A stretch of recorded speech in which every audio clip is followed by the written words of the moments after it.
Can everyone hear me? Jason, you got good audio? I can hear you, not very loud. All right. I can see we got a full quorum. All four board members are here. We'll go to, first of all, do we have any public comments that came in via email? I have no public comments. We have no public comments for today. All right, thank you. Article 1, to consider the town's operations compliance plan of the state of Maine, restarting Maine's economy plan, beginning May 1, 2020 through September 30, 2020. Gary? We all have a copy of what you put together, your draft copy? Yep. So what I did for you, after the governor changed her Maine's plan for reopening, and she proposed the restarting Maine's economy plan, outlines some basic, I guess, guidelines for the public, businesses, employers, and people in general for Maine from May through August 31. And the governor's plan has 4 stages to it. What really relates to us here in our operations, I think, is what we're looking at is probably a 2-stage plan for reopening that keeps us in compliance of the governor's reopening plan. And, you know, the reopening plan for May, for instance, for May is that crowd sizes are limited to 10 or less people. And then beginning in June through August 31, there's a prohibition on gatherings of more than 50 people. And so, you know, we see businesses and public places following these guidelines. I think as a municipality, we have, as an employer and as a entity that provides services and has meetings, we're going to have some sort of guidelines that are going to help us through. I think adopting a plan, this proposed plan puts us in compliance of the state's plan, if you will.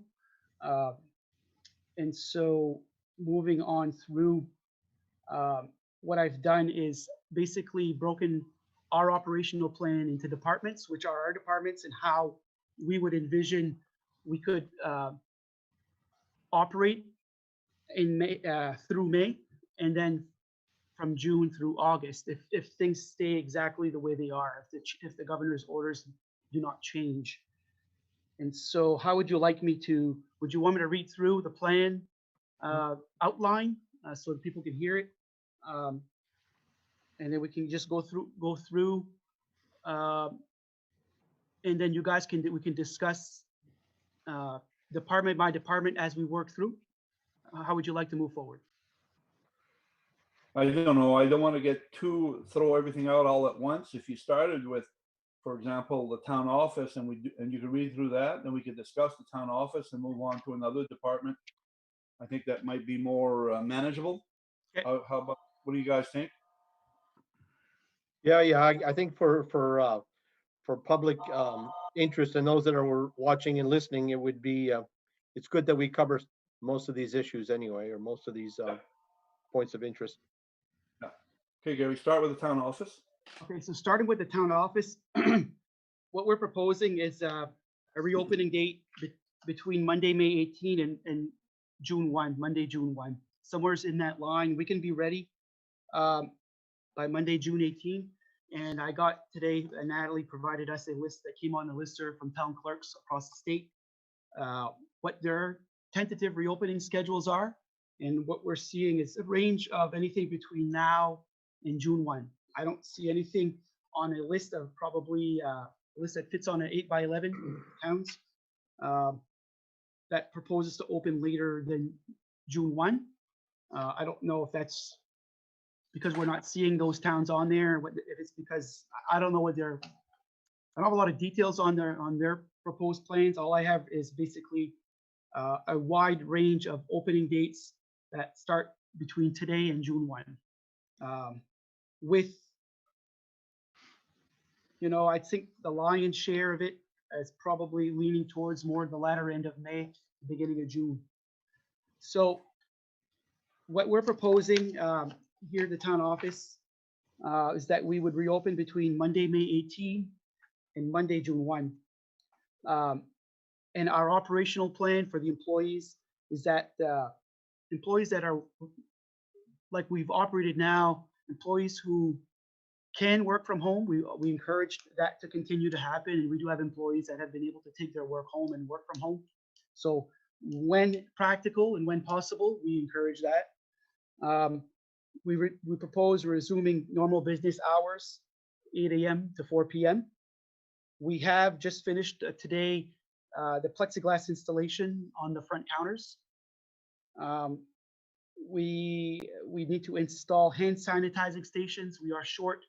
It's hard to get hand sanitizing supplies. Either the sanitizer itself or the dispensers are hard to get. So I think we're gonna have to rob some of the other departments, like the rec department that's closed right now, or the fitness center, and until we can get those hand stations, sanitizing stations. We're going to provide hand sanitizing stations for the staff on the other side of the wall, if you will. And also for the clientele. We're not going to allow public behind the counters. What we're proposing to do is have a place where, for instance, if the assessor or the code enforcement officer or myself needs to meet with somebody, a client, we'll do it in the boardroom at the table. And that'll be a common place where we will meet. And then after we have our transaction completed, we'll clean up like all the other businesses, establishments do. So that way we're not getting people behind the counters. We're going to require that the employees who are in proximity to clientele or people where they can't maintain distances, they wear their face masks. So at a minimum, we're going to be telling our employees that they should have their mask with them at all times, so that in the event that they cannot be 6 feet apart, or if they want to wear them voluntarily, then yes, they should go ahead and wear those. But we're going to make sure that the employees have masks with them, or face coverings, if you will. The front of the town office doesn't lend itself very well to queuing up customers. It's very narrow and long. We have 3 stations there. We think that we can staff those 3 stations and keep them. Was it 2 stations, Nat, or 3? 3. We think that we can staff those 3 stations and keep those available for clients as they come in. What we're looking at is allowing customers to enter the center door of the town office and exit through the door that they would normally use now for services at the town office. And we're going to basically set up some signage and markings to queue customers in, prevent stacking of customers either in front of the door outside or inside the door, if you will. Most all of you know the layout of the front of the town office, and it's not the greatest for being able to bring in a lot of people and space them out. Gary, Yep. the door that goes into the boardroom and towards the business part of the offices and stuff, will that door be locked? That will be closed and off limits. And we will open the door. We plan to use the boardroom to meet with clients if we have to. We will unlock the door. During the business part, are you telling me that I come into the front doors of the town office, I do my business, then I take a right turn, exit out the door that would go outside where the stairs are that go up to the superintendent's office? You would come in by the superintendent's office door and Or are you leave. going to come in by there? Yeah, and you would leave by the main door in Okay. front of the clerk Got it. station. Got it.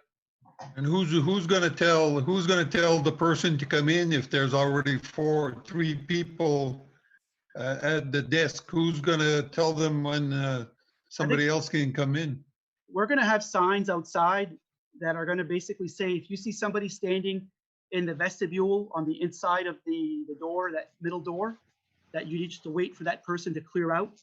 And once that that area becomes open, that will prompt the next person to come in, if you So, will. so the one standing inside the door will have visibility to the front counter. Yep. And when somebody leaves, they can replace them. Yeah. Okay. Now we've set up some ribbon, you know, those stands that have those retractable ribbons that you use to guide customers through. Yeah. You see those in airports and amusement parks and things like that.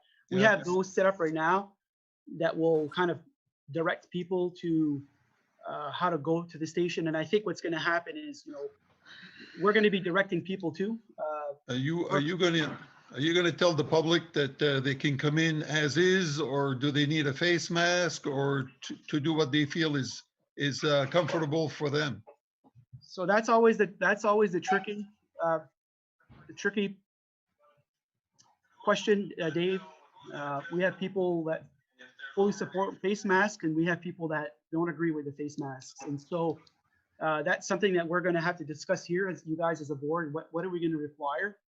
I know that businesses in town, there's already been a little bit of concern with businesses and clientele. And from our understanding that, you know, the business has the right to have a face mask policy, if you will, much like a no shirt, no shoes, no service policy. Businesses can do that if they want. It's up to them. It's up to us if we want to make sure, if we want to insist on masks for people coming in, or face coverings. And being the hot potato topic of the week, face masks, I think that we're going to have to decide for ourselves what are we going to do. I think at a very minimum, we should encourage it with signage at a very minimum. But you know, it could be that people don't have resources, don't have the access to masks, or they come in here and they didn't have one, and you know, they left their lunch hour at work and they don't have a lot of time. Yeah. You know, it's tough. It's tough. So Make it voluntary, encourage it, and then just make it voluntary. Don't say it's a mandatory. Lori, you want to say something? Well, it's a public building, so I don't think that it's right for us to tell anyone that they have to wear one. The only concern I can see that might happen is if you do have, you know, 3 customers standing there, that isn't 6 feet. If you're standing 3 people at the counter, and if some person standing next to me doesn't like the fact that I have one on, you might not have, like, if I don't wear one and the person next to me gets upset about that, you might have that kind of complaint. But it's a public building. I don't know that we can force anyone to, or that we should. I don't think we should force anyone to wear one. I think our signage is going to be key here. And I think, you know, what we could do at a very minimum is encourage people to wear masks, but also educate the public that will be using our services in our front lobby that we're not making it mandatory. So the decision to enter the building is going to be their own. And yes, it can happen that, you know, somebody's not going to want to wear a mask. And we can work, I guess maybe, you know, the staff, we can all work to accommodate if there's a concerned person, somebody concerned about somebody not wearing a mask. Maybe we could queue them up differently and say, okay, well, we're going to wait for this person to leave and Yeah. So No, you got to play it by ear a little bit there, and I think it's the wise thing to do to make it a recommendation rather than enforcing another rule. yeah. So again, we're going to use all the markings that we can use to keep everybody distant. Lori, you know, yes, you are right. There are going to be opportunities when there are 3 people at the front counter that they are going to be less than 6 feet apart. If they're standing at the front counter, they're pretty much 6 feet apart. You know, if they're right centered into their station. So we're good there, but you know, there's going to be some overlap as one leaves the door. And, you know, for instance, the last station coming in where towards Fort Kent, if you will, we might have to wait and say, okay, now it's clear to come. I don't know. We're gonna work at it and tweak it to make it work, I guess. Yeah, and if you know that, I mean, you foresee that you're gonna have to have all three of them open? You think it's gonna be that busy? We do have periods of where it's pretty busy, lunch hours and things like that. People get off their lunch break and they went to the town office to get things done. Uh, May can be a pretty busy time of the year in town offices. People want to register their boats and their ATVs and those things they can't do Yeah. online. And so, yeah, spring is a very busy time at the town office. So we foresee that, you know, I was just saying that so you might be able to take the middle one and close that one, and just use the two outside ones for when it's not too busy. Yeah. And if it gets too busy, you open the middle one, I guess. Yeah, it's true. We can adjust. Yeah. You know, our employees here, like we have been, will practice social distance requirements. And in a nutshell, that's what we're proposing for the town office. So, you know, comments, suggestions. So what Is there a reason reopening why? date? Is there a reason why we can't open next Monday? I think our plexiglass is ready. We still need some more hand stations. I think we can be ready by next Monday. Well, don't open if you're not ready, but if you are ready or could be ready for next Monday, you make that call. I think I mean, we're- what would stop you here, Gary? I guess that's the question. If we're ready to go, we're ready to go. We're almost there. You know, it's just trying to stay in compliance of what the rules are and trying to see what other towns are doing for reopening dates. And so we're not all, I'm not saying that we're all very different in respect to when we plan on reopening, but there is a bit of a who's going to go first and how are we going to reopen and what's reopening look like. And so, you know, I went with the middle of the road. I think we can definitely do it by May 18. We can probably do it next week if there's not much more that we need to do to be open next week. Other than, Advertise that you're open. yeah, we'll put out a press release, you know, and Yeah. advertise it. I mean, we can't, would be too late for deadline for advertising is Friday noon. So any advertisement that we would put in the local paper, hard copy, wouldn't hit the paper till next Wednesday. So we can still advertise that way. It'll be a couple of days late, but we can definitely do a press release and let people know that, and then put it on our, obviously on our website and push it that way. Yeah, and you're still going to take if there are payments or whatever, you're still going to have the Dropbox, right? People Still will an still be- option. that like I was, the Dropbox has always been there for customers to use. So customers who are still concerned about getting out in the public will still have the ability for online services and what we're doing now. I think yeah, and then of course there's also the online registration services as well.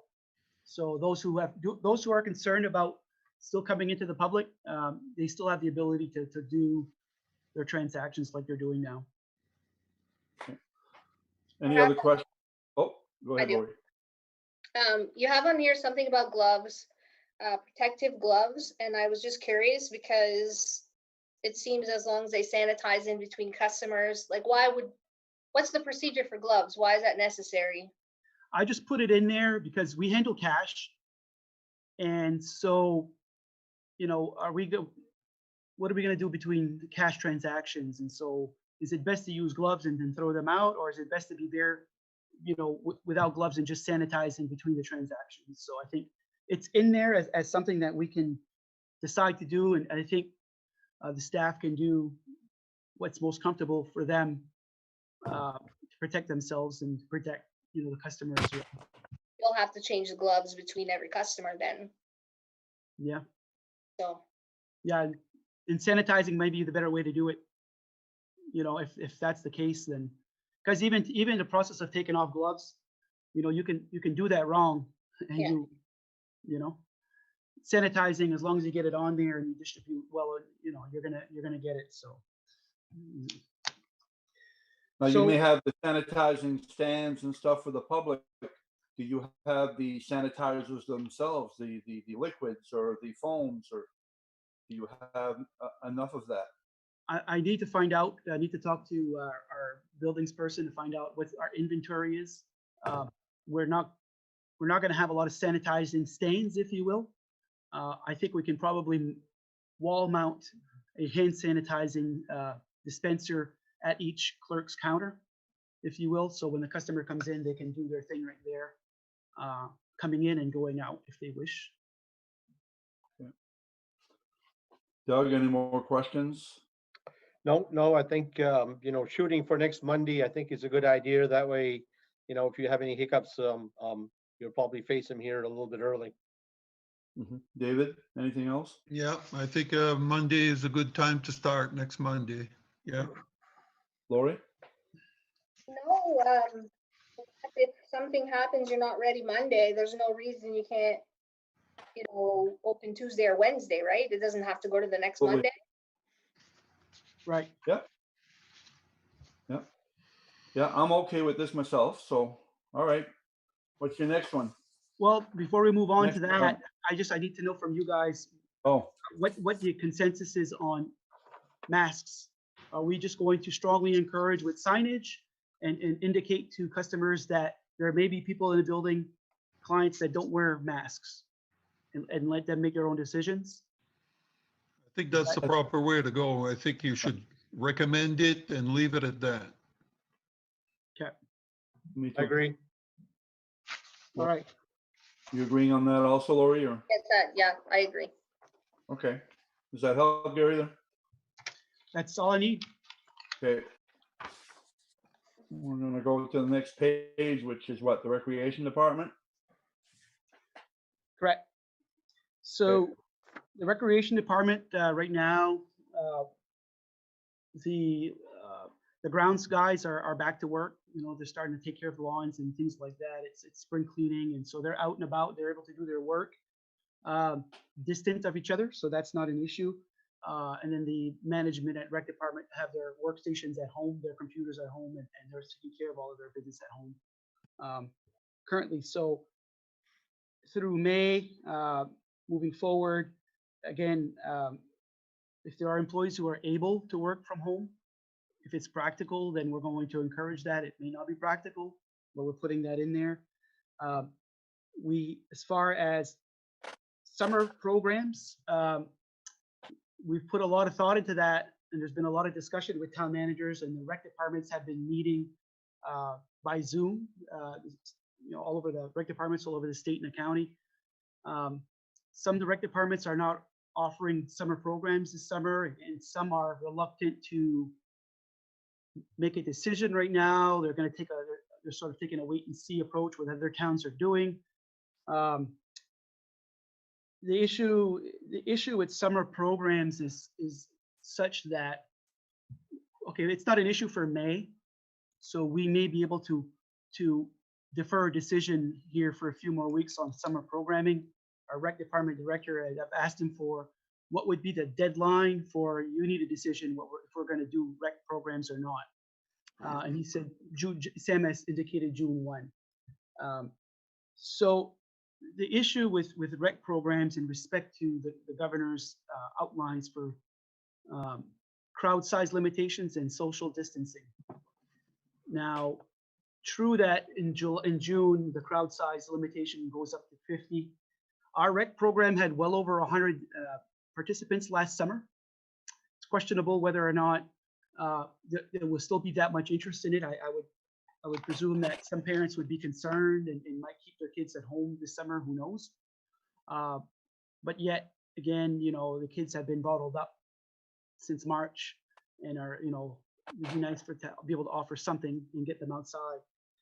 Where it's tough for summer programs and kids is the social distancing aspect as to whether or not we can always maintain 6-foot distances between kids and their supervisors and the counselors, and if you will. And so there is a requirement that we, as an employer, provide for social distancing of our staff in the operations that we put out, the services that we put out, can we reasonably expect that we're going to always be able to maintain social distancing of 6 feet between us kids in summer camp? And I think the consensus is that it's going to be hard to do. There's been a lot of discussion with town managers. We've all been leaning on each other, and I know the rec departments are trying to think outside of the box as to what could be done. There's not a lot of clear direction right now. And it seems as though we're all sort of waiting to see what everybody else is going to do in respect to rec programs. My concern, obviously, I would hate for not to have summer programs for the kids this summer. I mean, that's awful.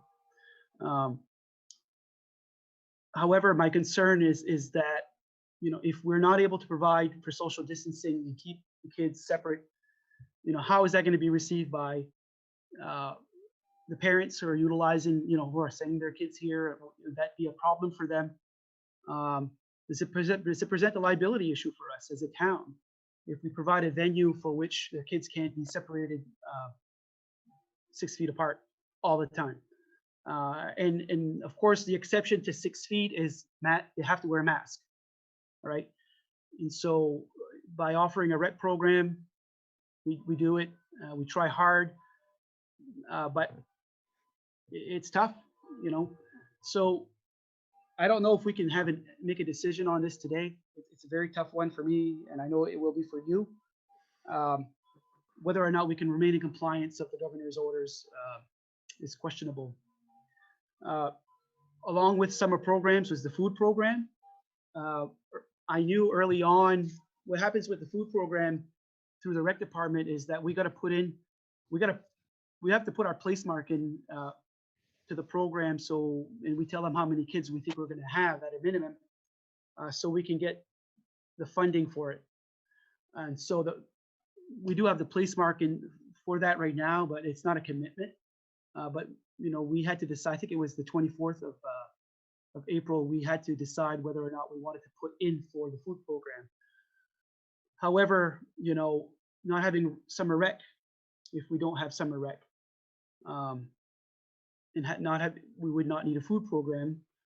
But we do know that the school has run a very successful food program, and we're basically distributing through their busing system and deliveries. And so we did talk to the school about a decision by this board pending whether or not we were going to continue the food program this summer, because they needed to know in advance, because they would take it up themselves and continue their food program that they're doing now with, like, they're doing it with Fort Kent and I think Wisdom is doing it as well, Senegat.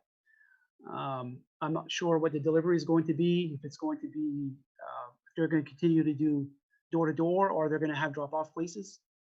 But for the time being, they needed to be put on notice that it's the potential for us not doing the food program is real, so that they could be ready. And so we've already had discussions with the school's lunch director and the superintendent, and with Sam and Diane as well. Moving on, we need to discuss parks. I've seen some towns close their parks downstate.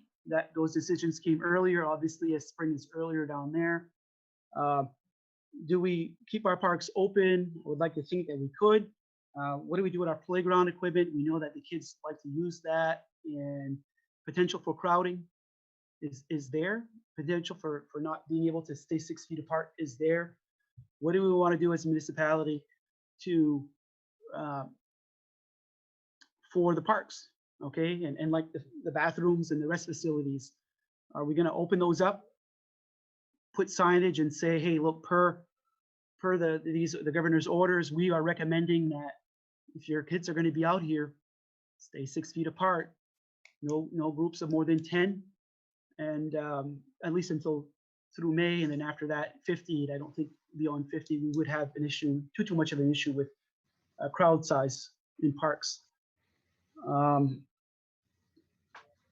Birch Point Beach facilities as well. We do have some kid facilities there. What are we gonna do there? There's a lot of towns have been discussed, towns that have beaches, have had discussions what they're gonna do with their beaches. They're gonna be popular places for people to get out of the house, obviously, so we would think that on those sunny days, a lot of people are gonna take advantage of Birch Point Beach. We gonna be open? And if so, do we wanna have some signage there basically saying, hey, you know, we're okay with you all using the beach. However, please keep your distances from everybody else. And I think that would work. Grounds maintenance crews are back to work right now. And of course, we're asking our employees to keep their face masks with them, protective gloves. And if they come into a situation where they're closer than 6 feet from somebody else, then put on your mask. You missed the fitness center. You want to talk about that? Oh, yeah. So thanks, Don. By the governor's order, the fitness center cannot open up till June 1. Okay, so we don't have to really decide on the fitness center right now beyond June, because we have a little bit of time. We're going to have another meeting before then. Fitness center is going to be a tough one. Right now, the way the fitness center runs, or when it usually runs, is that every user of the fitness center will clean up after themselves when they leave.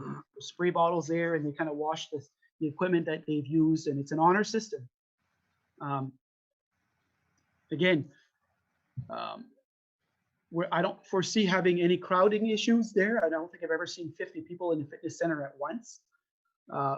But I do foresee, you know, some concerns for sanitation, sanitizing that equipment that's adequate to you know, meet the need, keeping everybody safe. Well, can we rely on everybody to do that perfect job of cleaning the fitness center equipment? And if we don't feel good about that, then that means we're staffing that fitness center with somebody to clean up all the time. That's a cost that we've never incurred before, right? Because we've relied on everybody to clean them up after themselves. So for the most part, I think everybody would do their part. But we wouldn't have any way of knowing if somebody was negligent. If you have limited programs being offered at the rec department, normally you hire staff of X amount of students to work there. You probably budgeted for that, to have those type of wages included in the rec department budget. If you're not going to, you know, have the full rec program for the kids, there may be the possibility of 1 or 2 of those students being able to be available for certain hours of the day at the rec department, at the fitness center, to make sure the sanitizing is occurring. I don't know, it's just an idea. But clean before, couldn't you put a sign up and say, you know, I'm not going to go in there and rely on the person before me that they cleaned it? Couldn't you have just a sign and say, this is at your risk, you clean your equipment before you use it, so that whoever's going in there will clean it up and make sure they're comfortable with whatever they're going to use? That's a good idea. yeah, that's Yeah. true.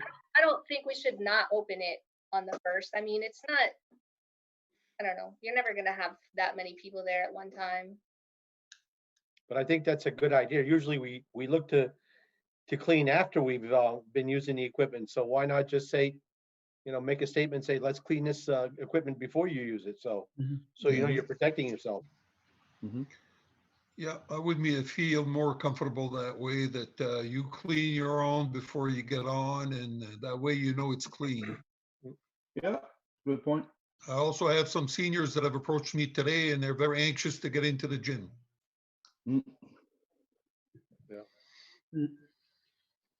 So We know that we can't. are you saying, Gary, that we can only open at the beginning of next month? Yes, And specifically. that's per the governor's Yes. mandate. Okay. Which could change. Can we open the multi for walkers on the 1st? Well, the people are walking down the street right now. We see them on the street all the time Right, it's walking. race. Yeah.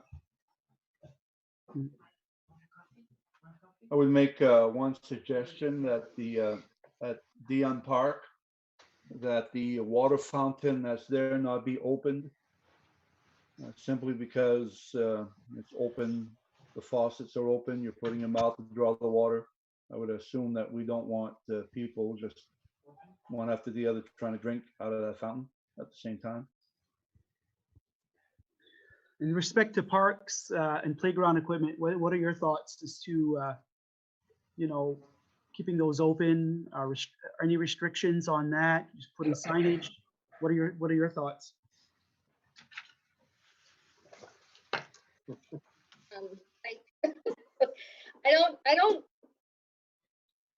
I guess to me, the words open and closed don't fit. I think that it's there, it's wide open. If you put signs, this is at your own risk.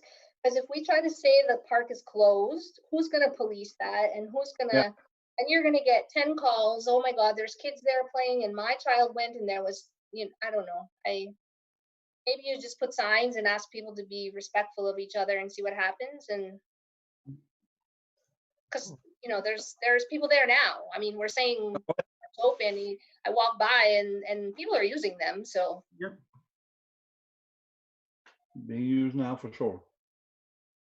I think that I would be more inclined to be open on the parks, but having signage there that people try to maintain the distances and whatnot. But it is sort of enter at your own risk.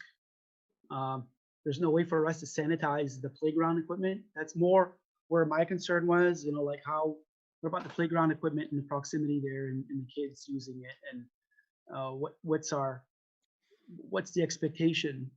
Because there's a wide array of opinions on that, and I think that it's worthy of having them discussed here. Then that's why I wanted to put it before this board.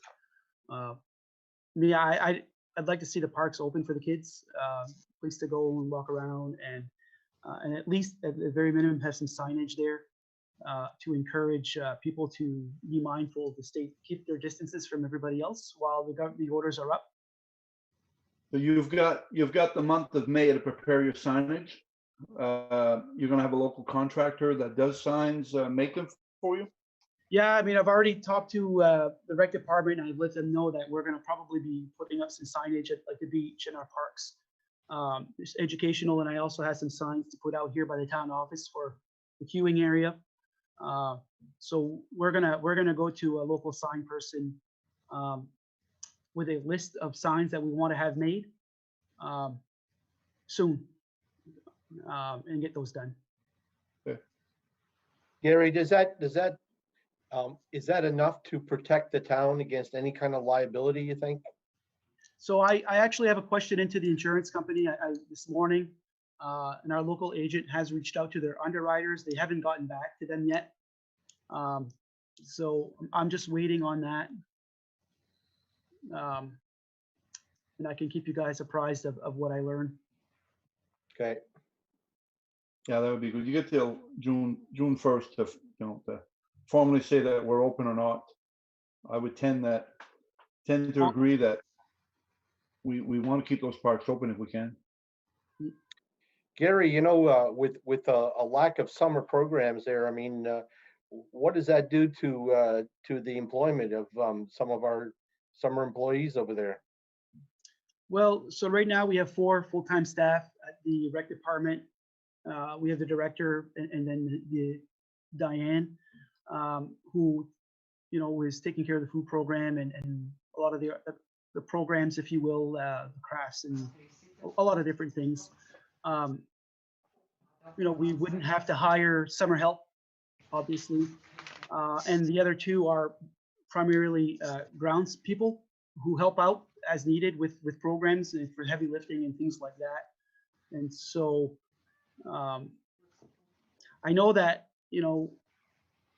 I've talked to Sam at the rec department as to whether or not they can become creative enough to maybe come up with some programming activities, interactive through Zoom or something that they could put out there. And this is why I asked them for a deadline. What would the board be? What would be the latest date that we could push off a decision on summer rec? And they indicated June 1, and that's primarily because we have to secure staff. to work this summer. So it's tough. I mean, school's out, school's closed, and then the kids, there's no expectation of this kids going back to school, but then, we're going to have a rec program and the kids are going to be in a classroom kind of setting outside, if you will, or indoors sometimes. And, it's a matter of opinion whether you think it's a good idea or a bad idea. But, as far as we're concerned here, I think we need to be in compliance as best we can, and we should have our consideration should be what's best for the community and the children. When you consider the summer programs there, the actual kids programs, I mean, it's almost impossible to try to police kids that are having fun and playing and running and doing what they do, and to try to keep their distance. It's just, I just don't see how you could do it. Unfortunately, I mean, if there are other activities that can be created, I'm sure that there are some folks that are thinking about certain activities for kids right now that do allow distance, but anyway, I mean, I haven't seen any yet, and I fear that we're not going to be able to run too many programs here this summer for these kids. Tell them to get some pedal bikes. Yep. Great idea. Great idea, Dave. That's a perfect activity for kids. So in respect to the rec department, do you want to make a decision on programs tonight, or do you want to wait a couple more weeks on this? What's your feeling? Well, I think we should wait. We should wait a little bit more. I mean, nothing's pressing us here. Is there, Gary, that we need to decide on this tonight? No, but people are starting to ask questions. Is there going to be rec? And everybody, we're all sort of, we all want to have things in their place, our plans in place. And so not knowing, not being able to make decisions and on things that used to be fairly simple is frustrating. And so for the sake of the parents, I don't want to put off a decision too late either. I think Sam can push it off till June. Programs don't start till late June anyway, after school is normally out. And so, yeah, we could definitely wait a little bit on this one. I think the decision lies more with whether or not we could come up with activities to find a way to honor the whole social distancing. Like, as a parent, I mean, a lot of people may think I'm crazy and wrong. I don't think it would stress me out too much to have my kids go to rec, but most would, I think, from what I'm hearing. So what if we said to the parents, send us emails, let us know what kind of programs you think we could do. Maybe we could find some way to do some kind of treasure hunt with the kids doing it separately on their own with their family. I don't know if we can have a traditional rec like we always did, because it's just not, you're not going to be able to keep those kids apart. Like you said, there's no way you're going to keep them distanced. But to say we're not going to have rec at all, I think really we need to find out if we can come up with some great ideas and programs first, and probably, half of the people listening have ideas. So I don't know, we should decide yes or no tonight. Yep. No, I don't think we should either. I think we wanted to wait, but I think your points are good, Lori, because I'm going off my experiences with my daughter living in Fredericton and what they're doing there. They're more open now in New Brunswick than they are up here in Maine. But their programs that they have are already moving along, where they encourage, like what Dave said, family bike things during the rec periods, treasure hunts for certain things, walking through, taking a hike and trying to find a frog, trying to find a bird, try to find this and that. There are activities that can really work well with the groups like that, but they also depend a lot on the family being involved together, not just the kids on their own being sent to the rec on their own. So I don't know. So why don't we send Sam out on a search? See what he can come up with for activities that we might be able to accept and say that that's something worthwhile or not, and then we can kind of decide if we're gonna run some kind of program. Right. Plus, at the same time, it'll give our insurance people be able to come back to us and tell us what they feel our liabilities are or exposures are. Yep, and I think Lori's idea, I mean, I don't know where we would channel those emails, but I think, parents today are very well aware of what they're facing for the summer. So they're looking also, and they might have some great thoughts and ideas for us. Sure. Okay. Okay, sounds like we're all on the same page to do the research and come back and report at a later date as to what we can and what we should not do for the rec department. Yes. Couple of other things. I just want to make sure I understand. I get it on all that, and I think that's a good plan.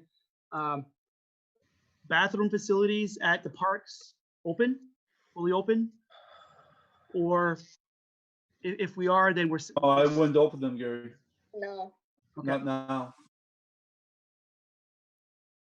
Because if we do, we're going to have to. That'll have to be some level of sanitation that we're going to have to provide there. It's complicated, it touches everything.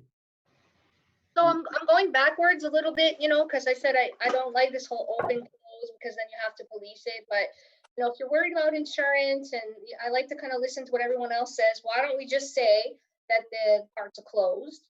If you use the park, it's at your own risk. Then it's closed. We're covered, but we're certainly not going to send the police after kids in the playground, right? Yeah. Maybe that's really all we need to do. Mhm. Why do you want to go that way instead of just telling him that the parks are open, but use them at your own risk, as opposed to closing them and letting them It's just a thought, Doug, because maybe the word closed, if you guys are worried about insurance, covers us, the town. I'm okay either way. I want people to be free to use it if they so choose. I don't want to start parenting other people's kids. But you're right. I didn't really think about the liability to the town. So, which is really should have been my first thought. Well, if you say at your own risk, that's exactly what it means, at your own risk. Right. Anything else, Gary, on the rec department? No, the only other thing I'll add is that the campground at the boat landing on the river, by law, just like the fitness center, has to remain closed until June. Not the boat landing, but the campground. So the boat landing is going to be open, but the campground has to be closed till June 1st. And again, we're probably just going to leave those bathroom facilities closed for the time being. Yeah, I agree. Yep.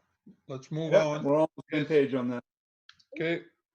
Gary, really quick, have you heard, and I don't know if this is just a Facebook thing or if there really is something out there, has there been discussion with you guys or MMA and that they're thinking about changing those types of restrictions because campgrounds in southern Maine are much different than campgrounds here? I haven't heard anything yet. Haven't heard and no emails from MMA or anything like that? I have not, and quite, I think right now all of the rules implemented under this order are pretty much evenly applied, north to south, east to west. All right. Even in Public the other Works. Maine. Yeah, even in the other Maine. Public Works Department. So Public Works they are already back to full-time work. When we back in March, when it's all hit, we put everybody on split shifts and alternating so that we could try to, and of course, with the exception of a snowstorm, everybody was working in the garage pretty much and in close proximity. So we got, we had everybody split up that way. But we started, getting more back to work. And last week, everybody was pretty much back to work. What we're doing at Public Works is resuming our 40-hour work week. We're telling our employees that they should have their face masks with them, and if they're in contact or in close proximity to employees or anybody else, that they wear their masks. Practice their social distancing requirements. We've basically implemented, to the extent that we can, vehicle assignments, equipment assignments. So, you know, you don't have to really sanitize the equipment between employees, if you will. High-risk employees, anybody who has any underlying health conditions, there are times when our Public Works Department do have to work in the sewer department, if you will. If there's a blockage somewhere, they're the ones that go out there and work to get that resolved with a contractor. So what we're telling high-risk employees is that if they are going to be in contact with sewage, that they don full PPE, gloves, masks, gowns, and face shields when in proximity to or handling sewage. Is that available? I think we can get some resources through our hazmat department. I think there's some gowns there and that we can use. So Have you identified any high-risk employees? don't know that we necessarily have some in the Public Works Department, but we do have others, like in pollution control, if you will. Yeah. And so I think what Dave, maybe, you know, the high-risk employees might be those that are exposed to the sewer Yeah. parts and stuff, where they go on a job that could be a high risk. I don't More than understand why necessarily. the sewer is a high risk. Are we saying that the virus is following the sewer? or- yes, Is that what we're saying? yes, absolutely. In fact, they're talking now. I mean, we're not talking, but there's discussions that testing sewage for coronavirus is it going to be a good way to test for hotspots in the future. The presence of the virus is going to be in the untreated sewage, so we know that it's there. And they, you know, by default, anybody that works in the sewer department is extra careful because there are other pathogens like hepatitis, E. coli, that they have to be mindful for. So this is normal for them. I think it's just that it's even more contagious if it were there. And we just need to be aware of that. We want employees to be protected when they're going to be doing that kind of work. Okay. I think that's sounds like a good plan for the public works right now, Gary. Okay. Pollution control. They have not gone to a reduced work schedule. They are considered absolutely essential. And so we're always on the 40-hour work week, so we're going to continue that. Employees, you know, again, if they're going to be in proximity to other people, they need to wear their masks. High-risk employees, just like public works, so we're going to require them to wear all the protections available to them. Practice social distancing. We're not allowing any people any public into the pollution control facilities. And again, vehicle and equipment assignments whenever possible. The one of the comments is that there are still construction crews working at the pollution control. Do they have to follow the same guidelines with gloves and masks, and Yes. that's been established and talked about? Yep. Okay. Police Anything department. else, folks? Oh, Pollution? sorry. Pollution good. control, we're all set there? Yep. So we're talking about instituting all these precautions here. Are we revisiting this in 30 days? Is that the idea? I think we revisit as necessary, and as the governor's orders change, we will have to revisit. Right now, this is our guide. I think in the absence of any guidance, our employees are asking questions, and people as well. And so I think this is going to be something. I think these are reasonable, you know, measures that we can easily do. Well, we're not talking about doing this for 6 months here. We're doing this for a month, and then we'll revisit and see what changed, if anything changed. If nothing changed, we resume for another 30 days and then do this 30 days at a time, not just a blanket. We got to do this for half a year. No, I mean, right now, I put the outline for your consideration, that if the governor's orders don't change through through August 21, then this is sort of what we have to, you know, consider that we're going to do here. 21 or 31? August 31. Okay.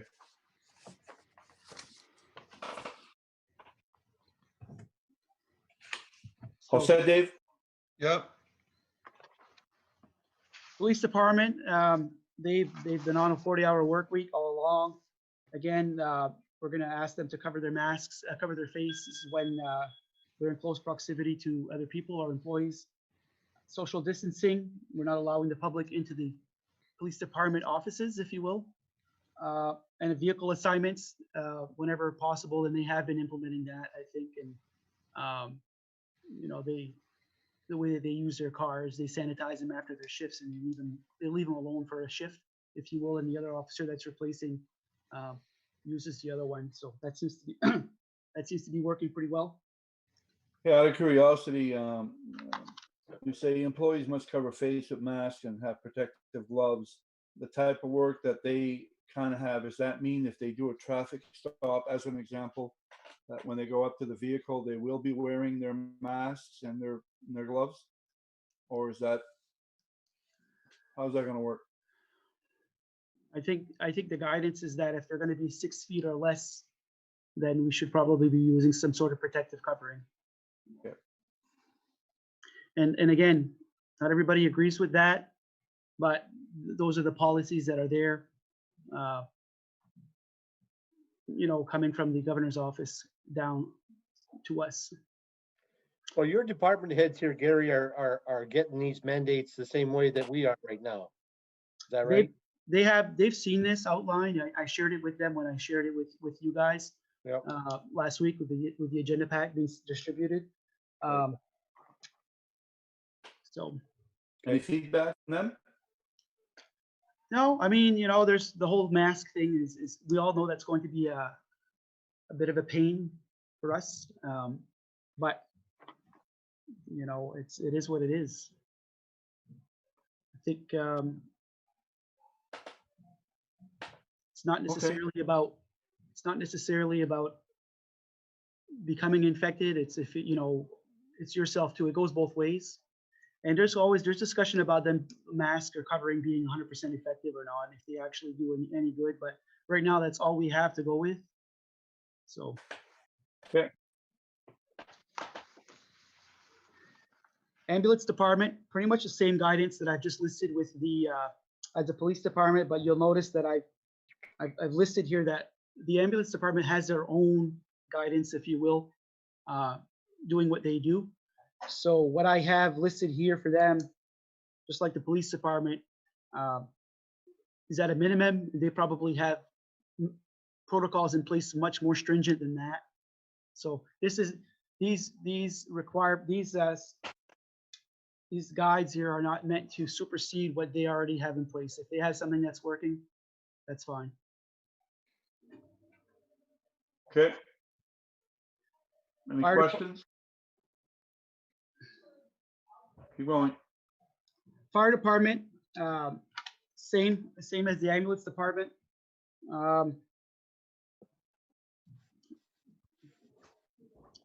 You want me to read through them? We should pretty much. No, it's pretty much the same thing. Yep. Public library, you know, discussion on that. Remain closed in May, possible reopen in June. Staff can work from home as necessary. Employees must cover with masks and protective gloves, practice social distancing. So the library has their own board, if you will. And so we're going to have to lean on them as well, or we're going to have to work with them to see what their thoughts are and what are you going to do with the library. A lot of people come in, there's books being handled, computers being shared. What are the protocols going to be for sanitizing and that? So I put that in here as for discussion for the library, more of a play smart. None of that is set in stone because I think we need to discuss with the public library board what their intentions are. They are a department of the town, but they have their own governance. Got it.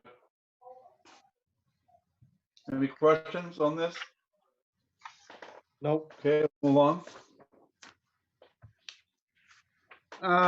Next thing is not necessarily a department. It's basically what I've listed as town-sponsored events and activities, or any event or activity on town properties. You'll see that I've listed there in bullets. May outdoor events on town property by rule has to be limited to less than 10 people, or 10 people or less. Events in excess of 10 people are prohibited by state's emergency rule. And then from June 1st through October 31st, outdoor events on town property that are either, again, town sponsored or on events on town property are going to be limited to the 50 person or less rule. So examples of that would be the parades, music festivals, music events. And that's a pretty consequential one, because that means Acadian Festival, music in the park, rhythm and roots, or any other outdoor activity in the summer months. We've already seen parades being canceled. The Potato Blossom is canceled. The Clam Festival down east, down on the coast is canceled. There's a lot of these have already been done. I hate it, but these are events that do bring people into a crowd. And so, that I felt that was a very consequential thing to bring up here tonight. But these are the rules that have been given to us that we have to consider and put before, and they're put before you guys as to what are we going to do in respect to compliance of 10 and 50 May and June. How is this, we went through over the recreation and the parks and stuff a while ago, and, now you're talking any activity on town property. The parks belong to the town. And we're saying here through May, less than 10 people. And June, be 50. Is there a little bit of a controversy there, or in respect to people using the parks? Yeah. And an activity at the parks? Yeah. The whole thing going back to the parks is crowd sizes are limited to 10, right? And so define the crowd. What is it in a certain space? There's nothing that tells us what that space is, outside, if you will. And so, anything that I've seen. And so conceivably, a group of parents and kids could go to the park and if told with signage saying, hey, listen, enter at your own risk, please maintain your distances, as per, then they have the choice to do that. With programming, with big venues like that, it's going to be hard to have any way to distance these people 6 feet apart. And then you're going to be definitely in violation of those limits. So I know that I've talked to Jane, been talking to Jane Carter about this. She reached out to me and we've talked a few times. She's the one that handles Music in the Park on Thursday nights and Rhythm and Roots Festival, the Bluegrass Festival. And so she's already thinking of different ways to be able to bring the venue to people's doorsteps, sort of a mobile thing maybe. I don't want to let the cat out of the bag. And I know that she's thinking outside the box to try to bring something to the people in the community. So I think there's going to be something. I think we would support that. But I don't know a way to get around these restrictions without being in clear violation of them. Okay. The one, just thinking about some of these activities here, the one that concerns me the most that we're going to lose control of is probably Birch Point here in the summertime when we start opening it up and people just start coming. I mean, who's going to be counting heads and who's going to say we're at 50 or less or more? I mean, nobody's going to be keeping an eye on that, I'm sure. So I mean, there could be some ramifications there, but in any case, that's the one place that I could see that we could face some issues here this summer. And it may very well be that we might want to send somebody down to the beach to kind of walk around and encourage people to keep their distances. You can fit a lot of people on the beach, but will there be more than 50 people there at a given time? It could happen on a nice day, especially this year after everybody's been bottled up since You're March. gonna have some signing at the beach, signage that specifies that 50 or less, 6 feet apart, that kind of thing.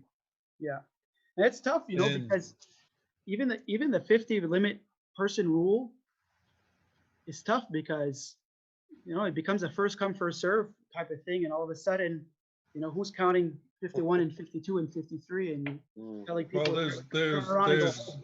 voluntary listening to all these rules, and then the other part is once in a while you might have a policeman take a ride around just to spot check once in a while. At least it covers the town by giving the public the right information to keep their distance and to not be more than 50 on the beach. It covers you and the town. More than that, uh, there's not much you can do. Right. Look what they did down in Florida. They opened the beach and they told them to stay apart. And yeah, do they always do it? No. But do they do it most of the time? Yes. And do you look the other way once in a while? I guess so. And people that are The same thing. comfortable go. People that are not comfortable stay home. Yeah, they did that in California when they opened up, and then it didn't work, and they had to close it back down again. Yeah. Okay.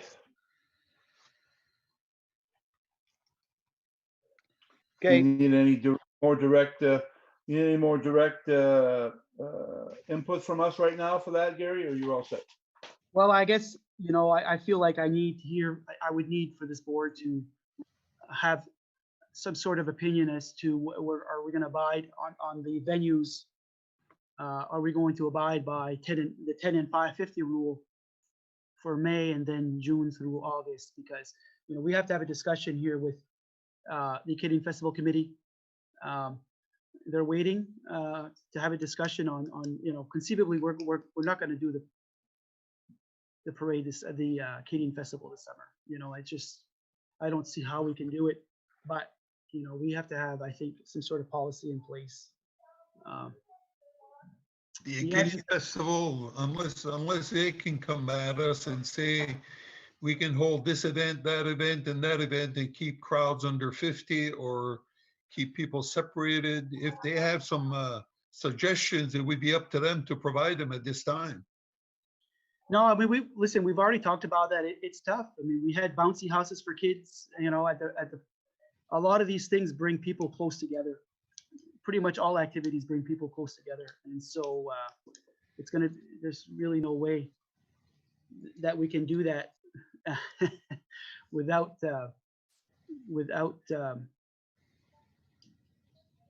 being out of compliance.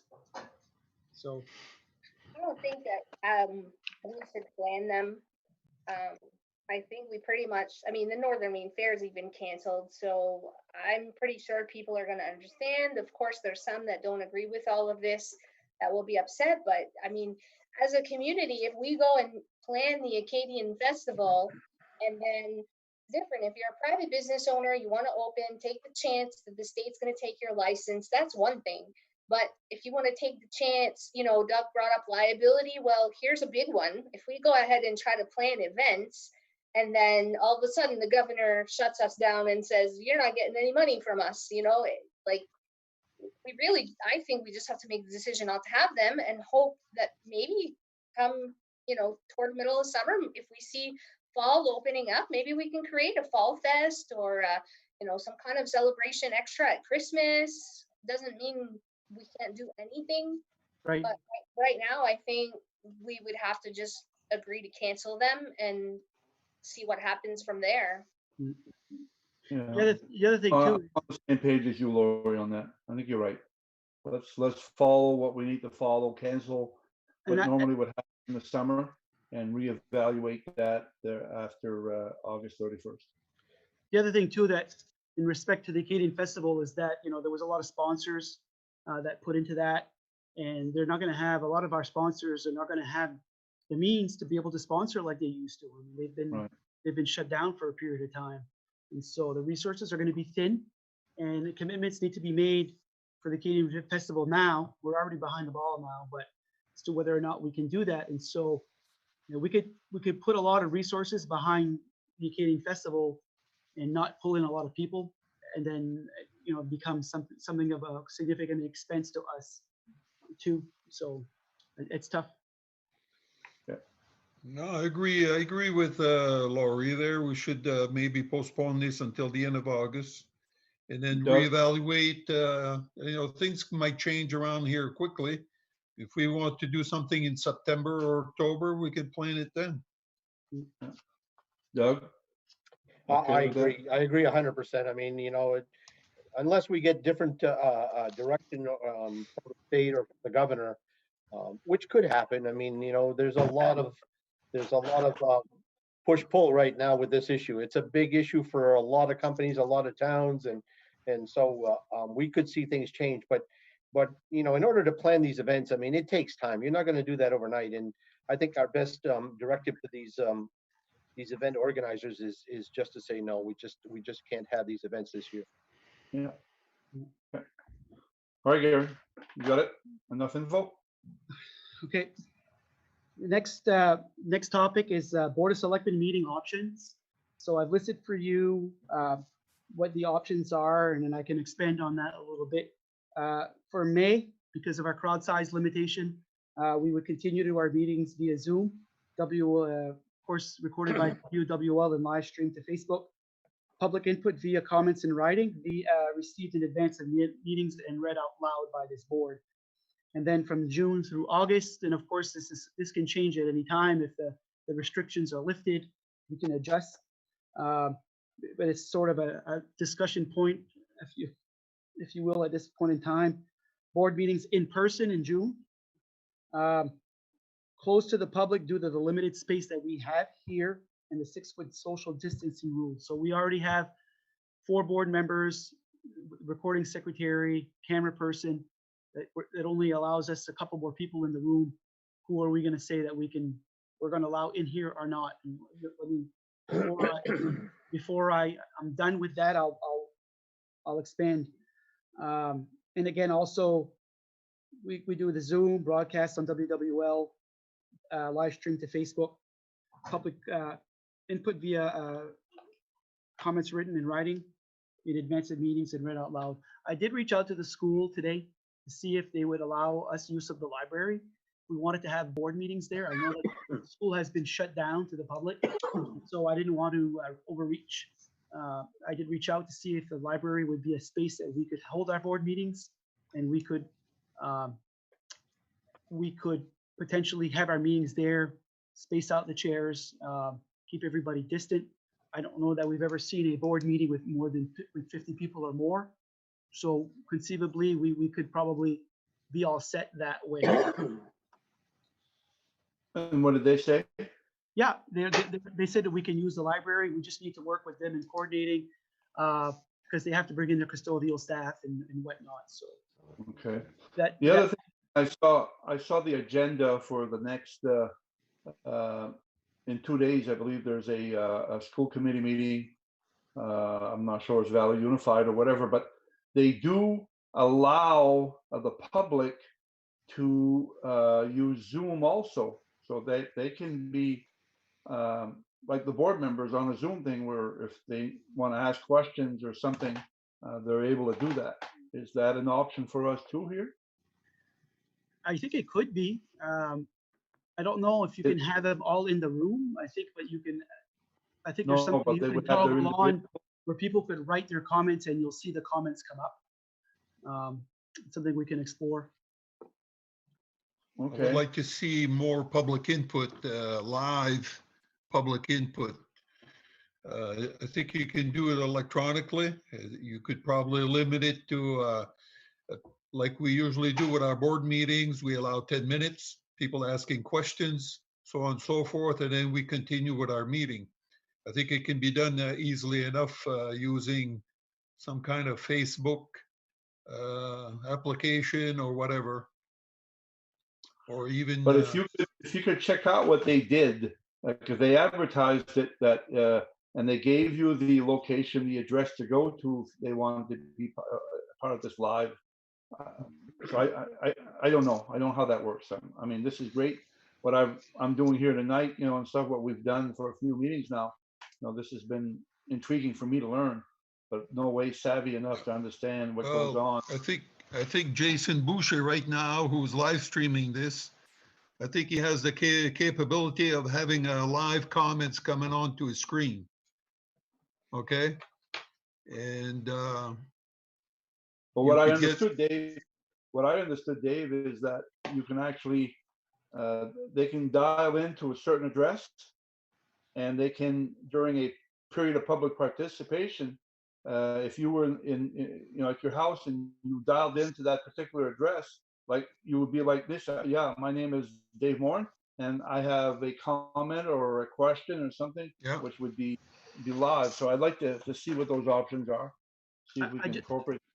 I just want to say that we have to be careful too, because a lot of the Zoom platform was being Zoom bombed by people using it for the wrong reasons and putting up inappropriate content or pictures.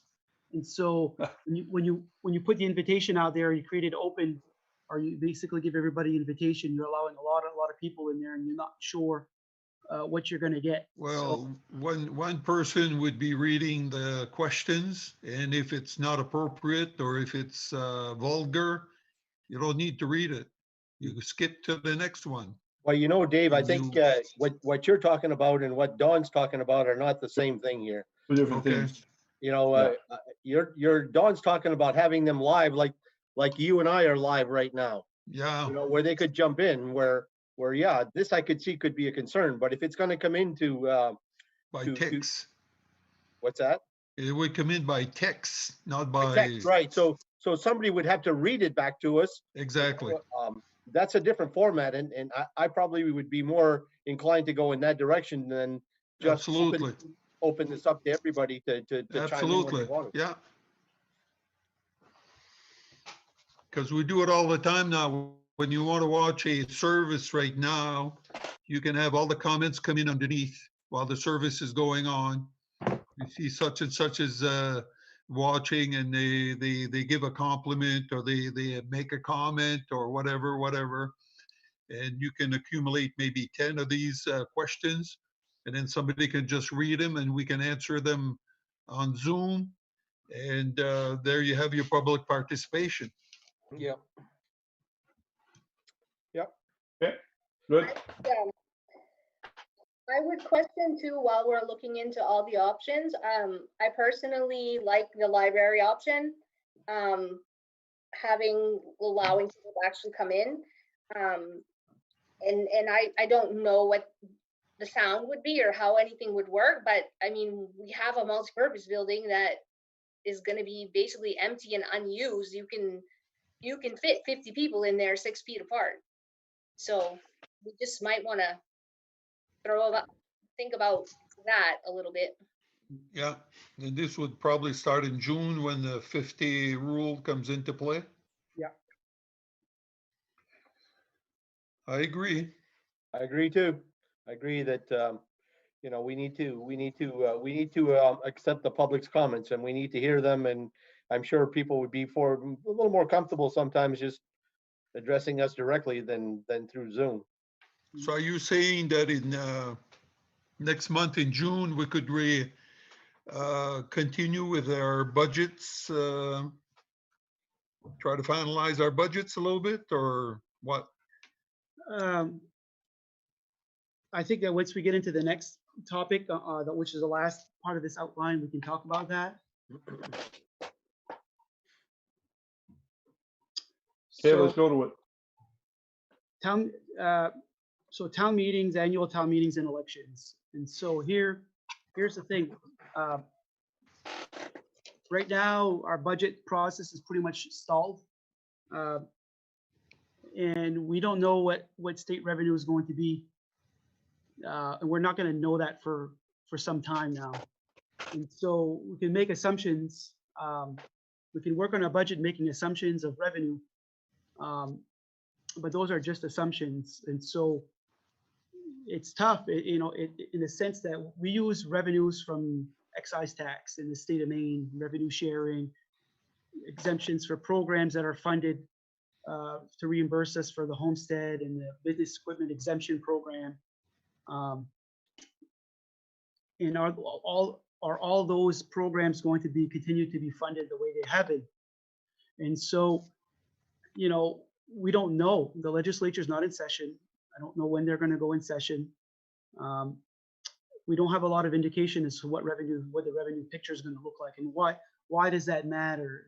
It matters because if we're going to see a significant reduction in spending, in revenues, if we're going to have to figure out what we can do here to reduce expenses to mitigate the loss of revenue, because that's going to result in a mill rate increase.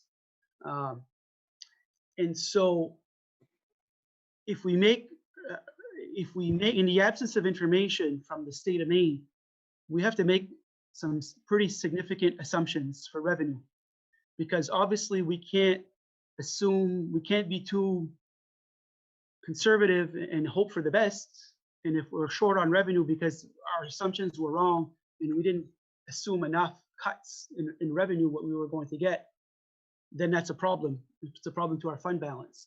The flip side is that if we make some very, very severe assumptions to revenue, that, the sky's falling, for instance, and we're just gonna say, you know what, we're going to assume the absolute worst. And well, that's okay.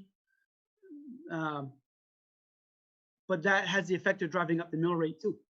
Okay, so waiting for a revenue number, what we're as town managers, we speak weekly on different conferences and stuff, and MMA, and they're telling us to try to put off committing taxes as late as possible, as late as you can afford to, because we don't know.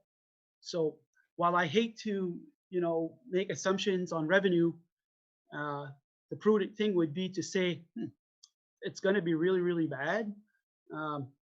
The less revenue that we budget into our town operations, that has the effect of bringing up the mill rate.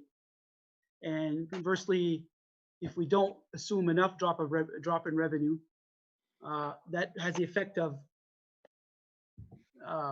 not raising the mill rate. However, it does put us at risk of not raising enough money at come the end of the year if we don't get the revenues that we anticipated getting, and it hits our fund balance. So what you're really saying, Gary, is that you're not comfortable moving forward until you know your revenue sharing number. Is that what you're saying? Well, so let me continue. I'm going there, Dave. Let me continue to go on here, is to say that, because the annual town meeting right now, under the crowd restrictions, we can't have annual town meeting till after August 31. Okay.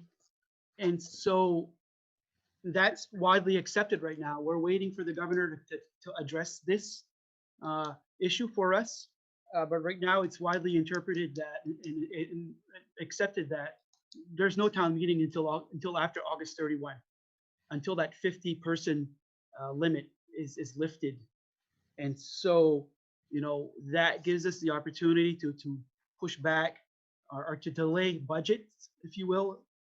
And why would we want to do that right now? Well, again, we're absent some revenue information and how, excuse me, it may very well be that the revenue picture is going to be so bad, it's going to cause us to have some very, very hard decisions in respect to our departments.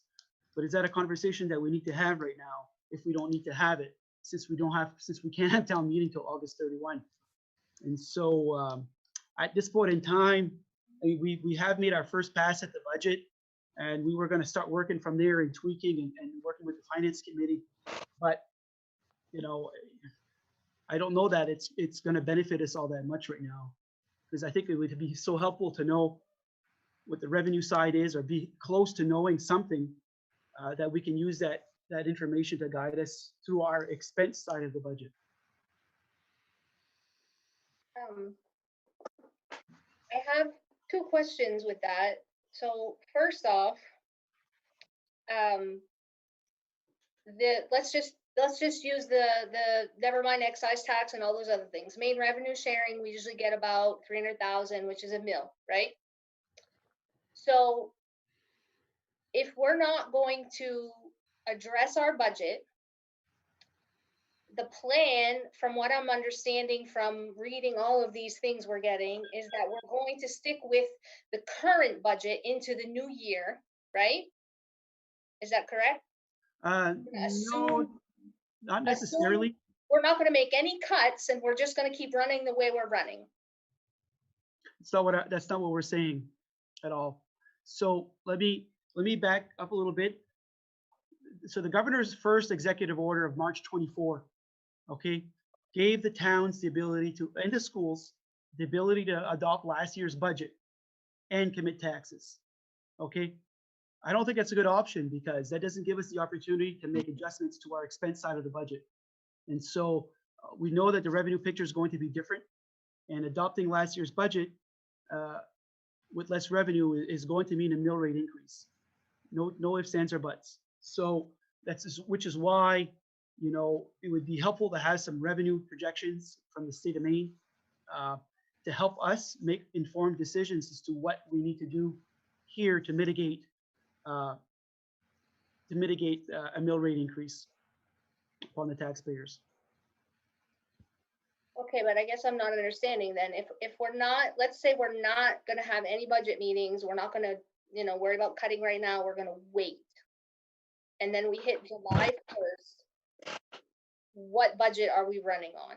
So we operate under the governor's rule. We're allowed to operate on last year's budget month by month until we adopt our budget. Right. So back to my question, if we operate on last year's budget for July, August 31, then we go to town meeting in September, budget doesn't get passed, we're 3 months in, and we're still on last year's budget, and we do not get main revenue sharing, it's a 1 mil increase because we've made no cuts. And I'm not telling you we have to make cuts. I just want to make sure I understand. If we're doing nothing, either way, we're still running a risk of giving people an increase because county tax went up. So we have to pay that increase. We have no choice but to pay it. You know, I understand that it's not maybe a good idea to start looking at things and say, oh my God, we need to eliminate a department. But I also think going into the new year, we should at least try to walk back, you know, the slight increase we were seeing in this new proposed budget. Like somehow we have to mitigate the raise in the county tax and the other things that So you have looking at an increase. So you basically have two things going on here. You have the ability to not be able to pass a budget for a while still at town meeting. So we're operating on last year's budget. And so there's two things that we have to do. You know, our budget year ends June 30. Okay, so we're still operating in this year's budget. We're not going to operate on the past year's budget, which is the one that we're in right now, until July 1. Okay, so conceivably we would have basically 1 month or two of operations under last year's budget until the new, until we can get to a point where we can adopt the town's budget. A lot of unknowns. The only thing that we can do, Laurie, until the new budget is adopted, whenever that is, if we're into the new fiscal year after July 1, is mitigate, you know, spending to bare necessities, to keep our expenses as low as possible.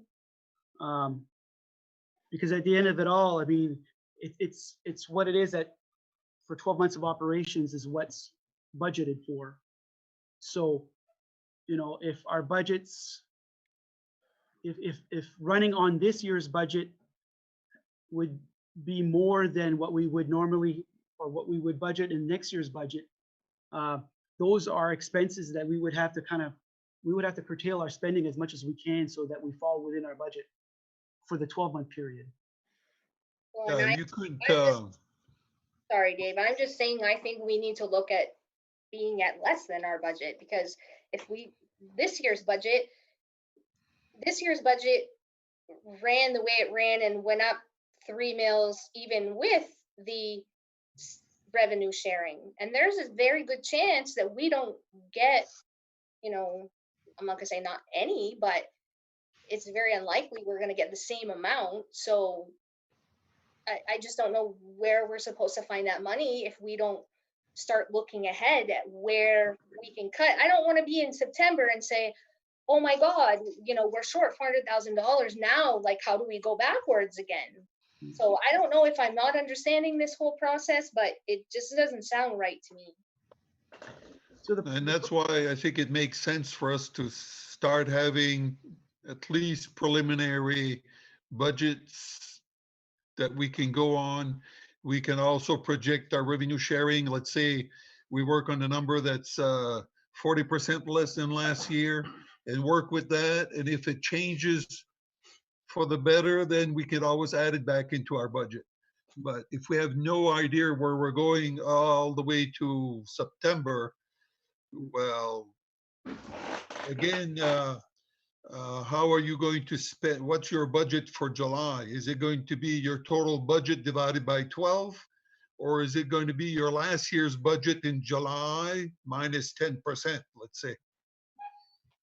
typically it's your budget, your annual budget divided by 12. Well, your spending in July and August is minimal compared to your winter months. So you're not going to use all that money in July and August.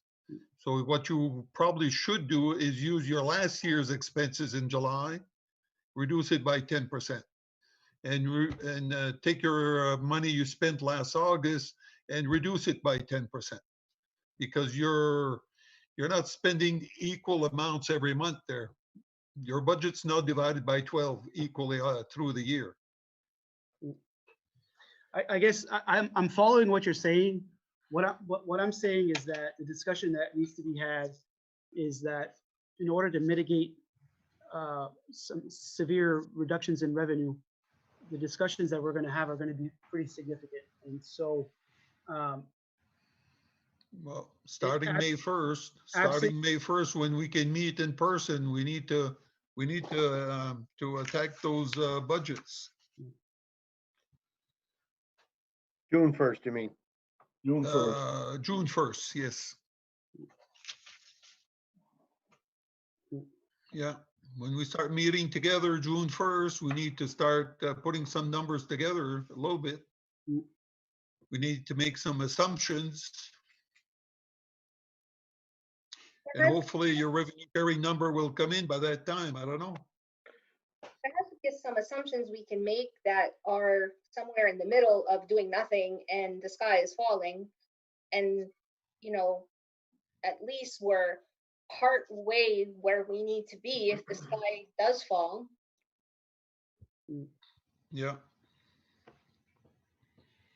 We're definitely between a rock and a hard place here, and there's no question that this revenue sharing issue is major. And you know, where we were looking on the plus side and maybe being able to live with the budget that we've had,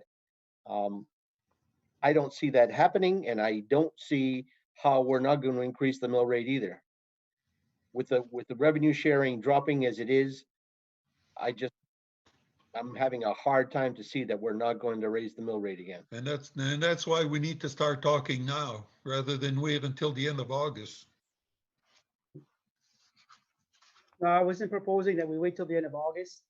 I'm just saying that I think that it would be nice to be able to get some figures, a little bit something more than what we're getting right now, as opposed to where we're going on the revenue side. That would at least give us some confidence in our decision making, because our decision making is going to be consequential. You know, based on Yeah, but you know, Gary, you have absolutely no idea right now when you're going to get word from the state as far as revenue sharing. So typically the schedule for when they start, they put out 3 projections. The revenue forecasting committee starts to meet in February. They give their first projection, and then they meet again. And then usually in July, they give us their final, and that coincides with the legislature and the education funding as well. The school gets their numbers and we get ours, and that's what we plug in. And so uh, we've always adopted our town budget uh, without the full revenue sharing picture, but a pretty good idea of where it's going to lie. Usually by the second projection, they're pretty much on point. And the third one kind of finalizes it, the one that comes in July, if you will. And sometimes it's late July, but you're close, you know. This year's different. We don't know. They put out a projection in February before COVID hit, and it looked really good that we were going to get $277,000 more, which was great. I mean, that would have been awesome. But you know, we've already been told that not to use that because it's going to change, and you know, we haven't gotten any updates on that as well. They're getting no sales tax or lodging tax. Well, no, but I mean, the losses of sales tax and lodging tax alone going into the state because the summer is going to be shut down is going to be, you know, crazy. So Devastating, Yeah. devastating. The other thing No, too is no, that, no restaurant tax. That's 8% right there. you know, what could potentially save us is any federal stimulus funds, and there's a lot of effort underway with MMA and their town managers to let our delegation know that feds are going to have to step up, stabilize states and municipalities and cities, because it's going to be very, very tough. And so that, you know, we would hope to see something come out from some sort of stimulus package. That's to be determined. That would help. we can pray. I mean, we've sent letters to our delegations, and we're doing our part, and we're keeping ourselves apprised with MMA, and they're keeping us apprised of any discussions they're having with delegation and the governor's office, and they're doing a good job at that. But at this point in time, we have to wait and see. They haven't included state stimulus funding or municipality stimulus funding in the 3 bills that they put forward so far. We're hoping that this next one, they're going to consider states and municipalities. They're just starting to consider states and municipalities. It's just starting to be discussed on this round. Yeah, yeah. Well, I think the points are being made correctly, that we should probably convene budget talks as soon as we can in June. Start talking about scenarios, start planning. I think that would be a wise thing to do. And to see, you know, anything else that comes above and beyond what we might expect is good. I don't think we need to look at maybe necessarily, Lori said, maybe not the, you know, the worst case scenario, but something in, you know, that we have kind of a plan that says, listen, we're going to town meeting, let's say in October. And if we wait till then to get revenue things, it's going to be tough. We need to have that information maybe prior and work on that. So I guess the concept of starting to work in June on our budgets with the budget committee, the finance committee, and try to develop a budget that takes into account everything that's happening. And that might mean, hate to use the word cuts, but you know, maybe, you know, budget reductions is a better word, and we can go from there. Well, and So you I know, think I'm hearing by consensus that we should start as soon as we can in June, budget talks again. I agree. Absolutely, yes.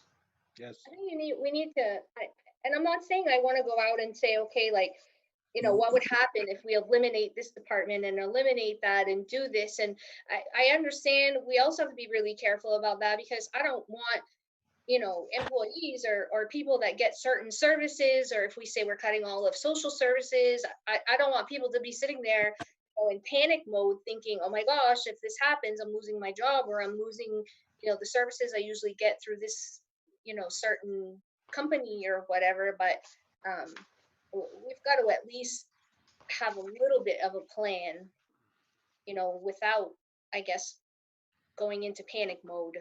Yeah, yeah. Okay, elections. So elections, waiting on the guidance from the governor's office still. Um, Primaries are going to be July 14. We're still waiting on guidance on how we're going to roll that out.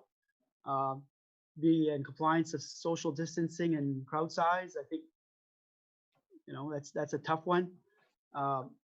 With the thought was that we could at least have our local elections at the same time on July 14 for our local elections. So that's possible. So we're still waiting on the governor, and the governor's not making any decisions?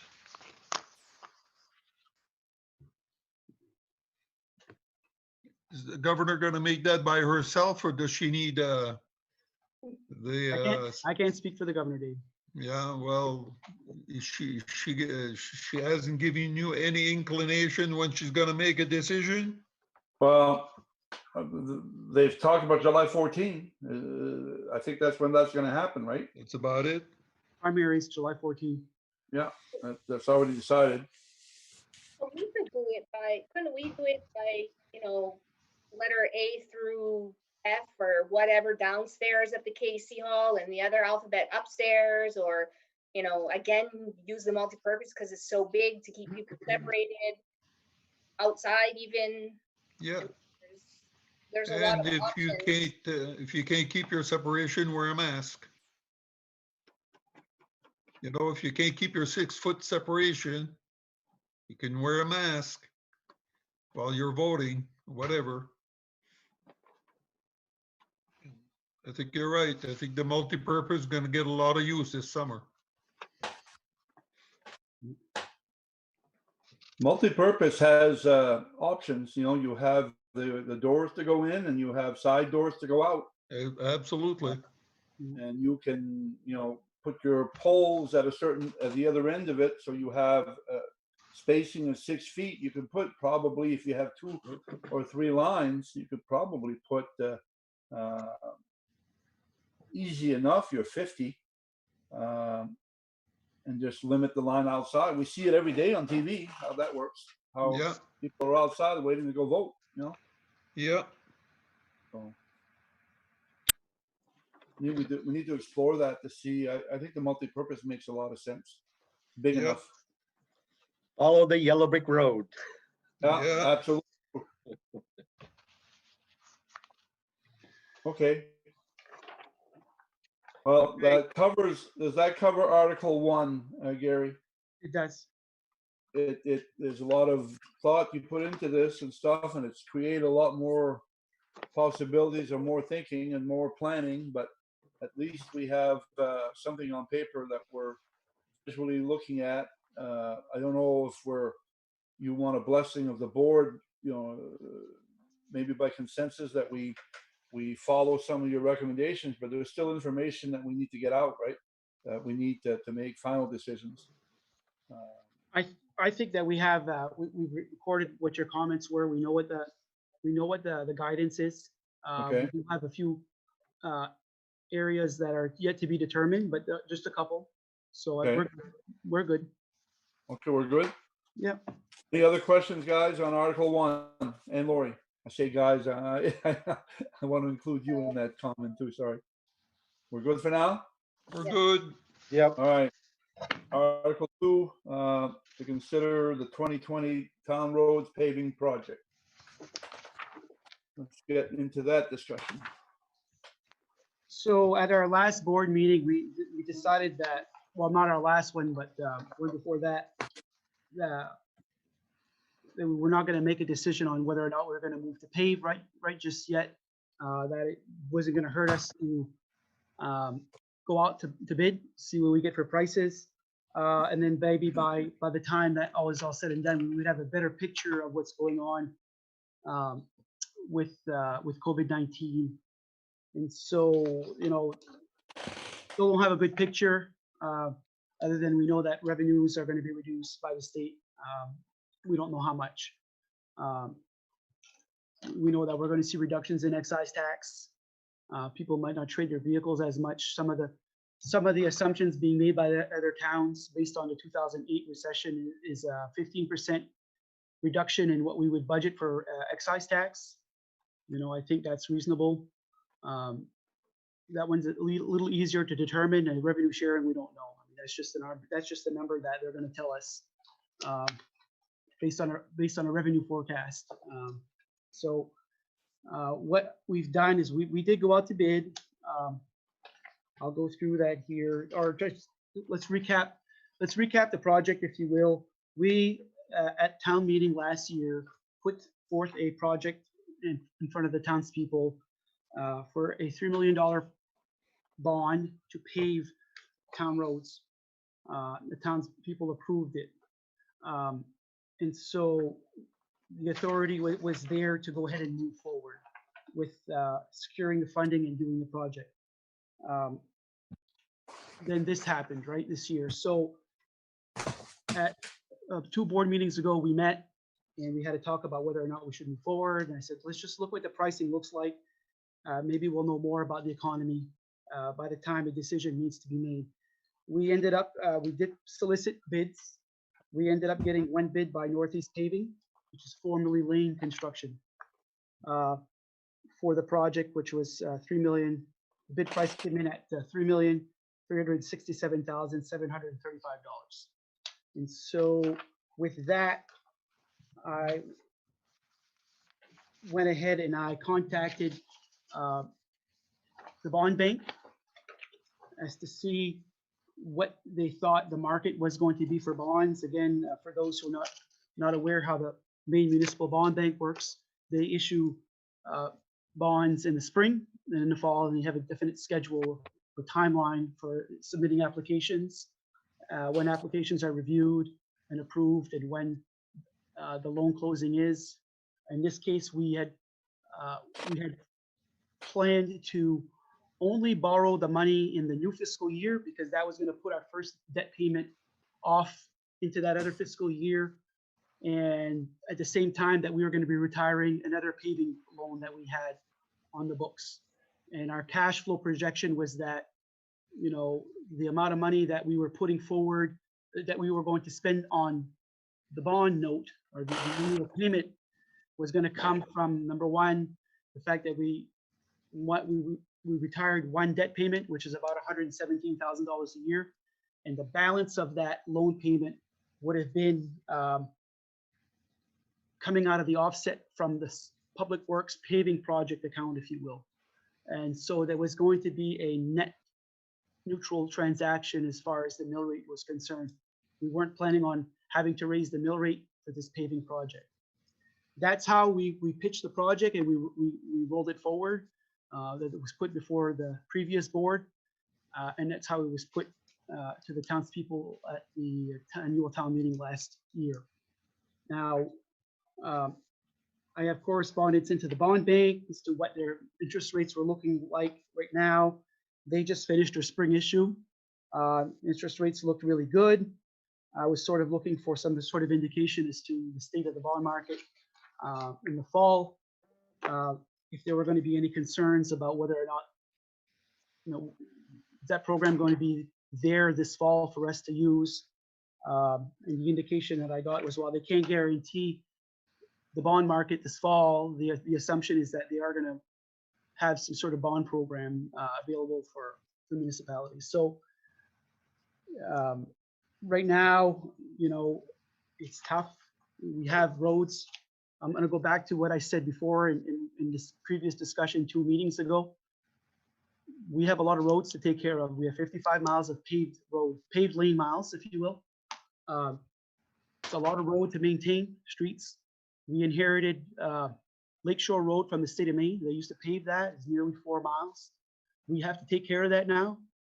Our plan last year, after it was adopted, we did a lot of the prep work for the paving project. We did a lot of the cross culvert replacements wherever they were needed, and patched those back in with paving.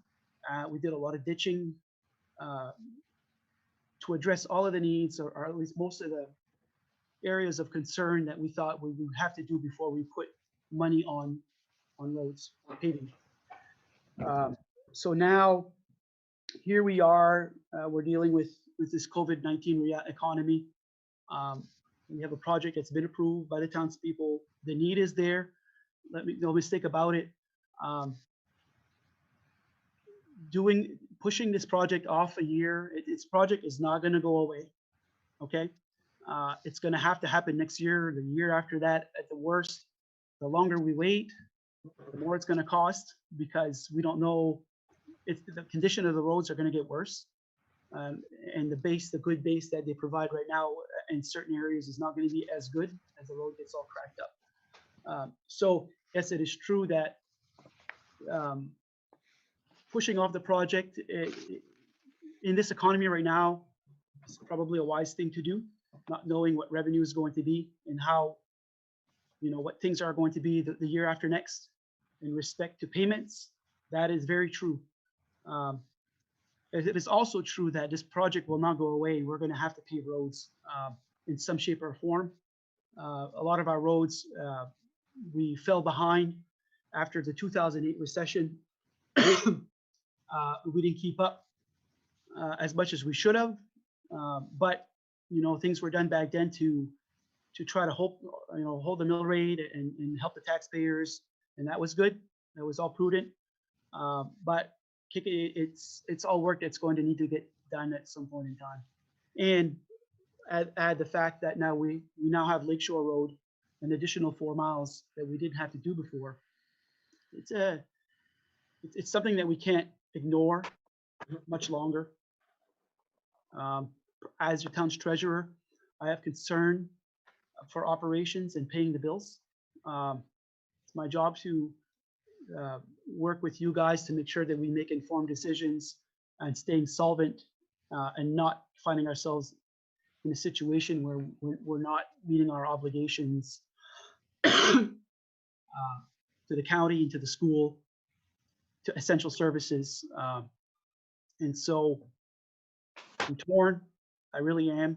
I think that this project is going to need to move forward at some point in time soon. But right now I have a lot of concern about the mill rate, with the whole revenue picture being the way it is. We're not alone in this. If this makes you feel any better, every town is looking at the situation right now. And we're all scratching our heads wondering when we're going to have more information so we can make informed decisions. But we're looking into an unknown future, and that's concerning. So your recommendation is to postpone these till next year, or table this till next year, or years down the road? My recommendation to you is that you have what is essentially a project already approved, okay? But you also have a very dire situation with respect to the economy, potentially, and revenue. And then you also have the reality that the condition of our roads is not going to get any better, and the longer we wait, it's going to cost more. And that's what you all have to decide. What is the prudent thing to do here? I have concern. All of those things concern me. And so as a treasurer, I worry about being able to pay the bills.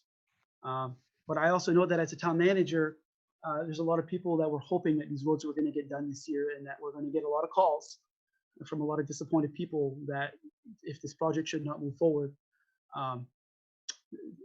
they're going to have to wait longer. It's not an easy decision. I'm giving you what I think are basically 3 arguments, I guess, for this project. And it's up to you as the policymakers. What are you going to do in respect to this project that we have upon us? What rights do the townspeople have now with concerns about them voting this money in last year? I think the guidance that we got, Doug, is that the townspeople have, the legal guidance that we got is that the townspeople have given you the authority to move forward with the project. And that's all I have. Right now, no real time frame, right? Well, we have guidance, but we don't have a time frame. So technically, we're covered. We don't need to, I mean, we can postpone this if we choose to. I mean, Article 18, Doug, at the town meeting, said project would commence in 2019 with road preparation, including but not limited to culvert replacement, ditching, road base improvements as needed, with final paving to take place in 2020. So so how do we deal with that? the guidance again is that I think legal guidance is that the board has the authority to move a project forward. Whether or not they decide to, based on what's going on right now, it's up to you guys. We do have a timeline. I do want to point out one thing is that, the work that we did last year for the preparatory work came out of the road projects reserve account. It wasn't part of this. It wasn't part of this $3 million bond, if you will. That was all stuff that was budgeted through capital reserves in the budget that we are in right now. I have did you want to go ahead? Go ahead, Lori. The warrant says that we're authorized. So if I remember correctly, the guidance was we're authorized by the taxpayer. We are not obligated. And I want to say that's obligated was the Yep. I think you're right, Lori. Yep. I'm not very comfortable with, first of all, with the wording of the article. I remember some articles similar to this in the past, and the wording had to include what the payments were going to be and how it would affect your mill rate. And that's not included in that article. Now, I can stand in front of a crowd here and say, let's all have new roads, and everybody's going to raise their hands. But the next question is, who's going to pay for it? And nobody's going to raise their hands. So this article, to me, is a little deficient in that it never brought out the idea that this could raise your taxes by a significant amount. I realize that we have a loan that's maturing in 2 years, but that's 2 years from now. So you can't use that payment until it's matured. And to raid the account for hot topping at the Public Works for 15 years will put us in another bind because the other half of our roads still need to be maintained. And having traveled these roads in the last week or two, myself personally, I find a lot of deficiencies that need to be fixed before we put any hot top down. I don't think that we're done getting ready to put $3 million of hot top down on these roads because we're going to be wasting a lot of money. I think we need to take a closer look at this project and this summer, use this summer to again work on the base, upgrade some places. There's a Lavatsu Road has a 2 dips in there that I lost the front end of my car. There's no need for that. All you need is an hour's work with some hot top and patch it up. It's a hole. And we have a couple of culverts that are coming that are too high. Those need to be fixed. And if we need to do some shimming this summer by Public Works, then maybe we should. I think we could do it for a lot cheaper than hiring somebody. And I'm only talking about shimming. I traveled up and down Dufour Road, and there's hot top everywhere, but there's a lot of collapsed shoulders. You're going to need a load of hot top just to shim that. Is that the proper way to do it? Are we wasting a lot of hot top, or should we do something different? There's a lot of questions that I have in my mind right now. I'm not comfortable moving with this project, not this summer. Dave, can you explain to me what does shimming mean? Shimming means that you have a piece of road that has a big collapsed area, maybe the size of a car, that's probably 8 inches lower than the rest of it. And you got to dump a whole lot of hot top in there just to bring it up to the right height to make it, now you can come back with a small shim and go over it, a small. So an inch basically, and a half, exactly, let's say, exactly and what do the an word means. overlay. You're shimming, you're leveling off with the rest of the road pavement. Yeah, you're shimming with hot top. Yeah, but I mean, you're making it level with the rest of the road pavement that's Yes, there. exactly, exactly. And Dufour Road has a lot of that, those ups and downs, ups and downs. It's a lot of, there's hot top everywheres. There's a couple of spots that need to be fixed, like holes in this and that, or a culvert. But the rest of it is all up and down, up and down, up and down. And I noticed with an F-250 Ford pickup that 35 miles an hour is about the top speed that you want to go on that road. So just to give you an idea. I say we wait another year. I think we need to address some of these problems a little bit more. And this financial crisis that we're in, hopefully will be behind us and we'll be able to see a little clearer next year. And we still have $350,000 in our public works account as we speak for this summer. So we can take care of the worst areas that need to be fixed. We can do some shimming. I think we can make a lot of people happy with what we can do with that amount of money. Dave, I don't have the number in front of me here. I don't have my financials, but I don't think we have that much. We've drawn down our reserve with the projects that we put forth last year. So I'm gonna have to get back to you on the number for what we have in our reserves. But I don't think 350 is the number that we have in reserves right now. What do you mean? What do you mean reserves? That's our running budget every year for hot top. I'd have to go back and check to see Yeah. what's left in there.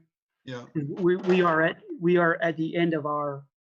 but It is I'm the end of talking our about in the year. new budget year. On the new budget. Starting July 1st, you still have, again, the same amount. Just keep in mind, Dave, that as we work on our next budget, the areas that are likely first going to get hit are the capital reserves, capital projects, capital outlays, because that's where there's a lot of expense there in one spot. And oftentimes during financial crises, that's where towns go first. Well, I understand it's very tempting to go into the hot top account because it doesn't affect labor. It doesn't affect too much. And that's how we are falling behind. We've fallen behind because that was the account, the go-to account to raid. And nobody really said too much, but how long can we raid the hot top account and not come to a place where nothing works anymore, you know? I just want to be clear, Dave, I don't think that how the hot top account has ever been rated. The hot top account has been used to purchase hot top.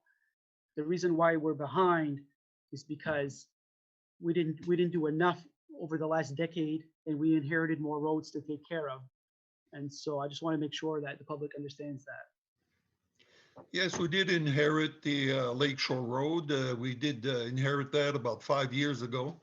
And yes, last year, I think was the first time we put some money into it. We put some culverts into it and we fixed some ditching and that kind of thing. And I don't know if we're really done. I mean, before we start putting $3 million of hot top down, there's a lot of roads that need to be looked at more seriously before we put down $3 million of hot top.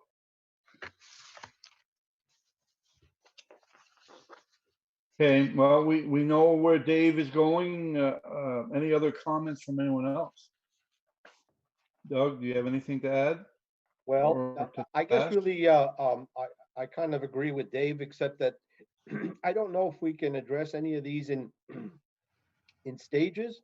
I mean, I look at the list that we have in front of us here, and I wouldn't have any idea if we were going to attempt to divide this, how we would divide this. But does all of this work need to be done, or do we have to go to the bond bank and chase $3 million, or can it be a lower amount? Or I guess the question is, excuse me, can we attack this in stages? Here's where, we've gotten so far behind, that, and I get it, I get what Dave was saying about having debt service and still having roads to maintain and having a reduced paving budget in future budgets moving forward.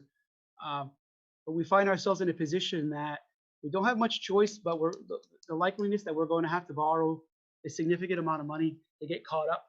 Otherwise, you have to raise that money in taxes all at once, or, you know, in stages. So $340,000, $330,000 of spending is equivalent to 1 mil. So, you know, for every $1 million worth of paving, it's equivalent of 3 mils. And so how do you want to pay for the project? And so that gets you caught up, right? And so that's why falling behind on roads like that is it's tough, because once you decide that you have to, you hit that wall, you know, then you're hitting the wall and you're making some big decisions. And that's exactly my point, Gary. If we do the hot top now, there is no way that hot top's gonna last 15 years, which is the life of the loan, 15 years. That's right. At the very most right now, half of those roads are not ready for hot top, and they will be back to a lot like they're looking now in 3, 4, and 5 years. I can guarantee you that by what I've seen. They have to be prepped a lot better than they are now. And listen, I'm not going to disagree with you at all, but it's going to add a lot more cost to the projects as well, to the road repair effort. I think the town can do a lot of that work themselves. We can do a lot of that shimming, and we can do a lot of that rebasing. If you got to do 10 feet of rebasing in one area, rather than just skim coat it with 1.5 inches of hot top and hope it holds for what? People are going to forget 3 or 4 years down the road, you're back to the same place. I think I'm gonna have a discussion with Kevin and just see how and what they can do there that might help this situation along, but I tend to agree with you, Dave. Lori? I know absolutely nothing about shimming and tar and fixing roads. I did drive several of these myself. They're bad. I can see how if I lived on one of these roads, I'd be really upset, but I cannot in good conscience at this time agree to borrow any money. Like, I just do not, I don't see it. We have no idea where our budget's going to land and what kind of money we're getting from the state. And we're already at risk of raising the mill rate if the state doesn't pull through. So, or we don't, you know, we can't find cuts that people can live with. I would not vote to take out a loan. You know, just whether I know about the project or not, it doesn't make sense to me. I have another concern, a big concern. We have 4 companies in northern Maine that do hot topping, and we received 1 bid. I want to know why. I want to know why these other 3 companies are refusing work, or are they? I want to know the long and the short of it. I'm not comfortable with 1 bid. I'm sorry. Well, we did advertise it, Dave, you know, and so I don't know, I can't speak for the companies as to why they chose not to submit. All I can tell you is that we did advertise the bid. We did our due diligence. How did you advertise it, Gary? Local weekly paper that we do every single year. How did you advertise it, Gary? Local weekly paper, St. John, Fiddlehead Focus. There's And only 4 companies. Why not send a letter to 4 companies?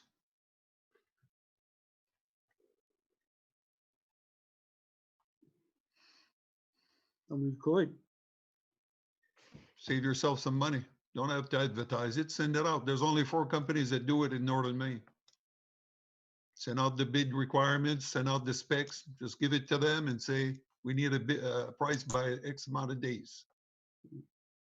And if they need to respond in writing if they're not interested, or they need to respond one way or the other. Why, are you saying now that you want to go out to bid again? No. But I mean, if we'd gone ahead, I'm not happy with one bid. And why did the other three other guys didn't solicit a bid? I'm not sure where you're getting that fourth one there, Dave. Well, just take it the way it is. I mean, There's there's probably three. something wrong somewheres when the company doesn't even put a bid in for a job, a $3 million job. I mean, there's something smelly. I just don't like the smell.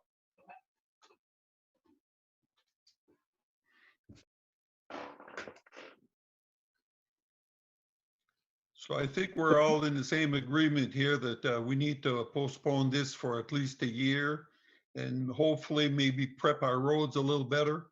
And the budget that we already have in our hot top account, I think we can do a lot with it this summer to make people I, happy enough to wait a little bit.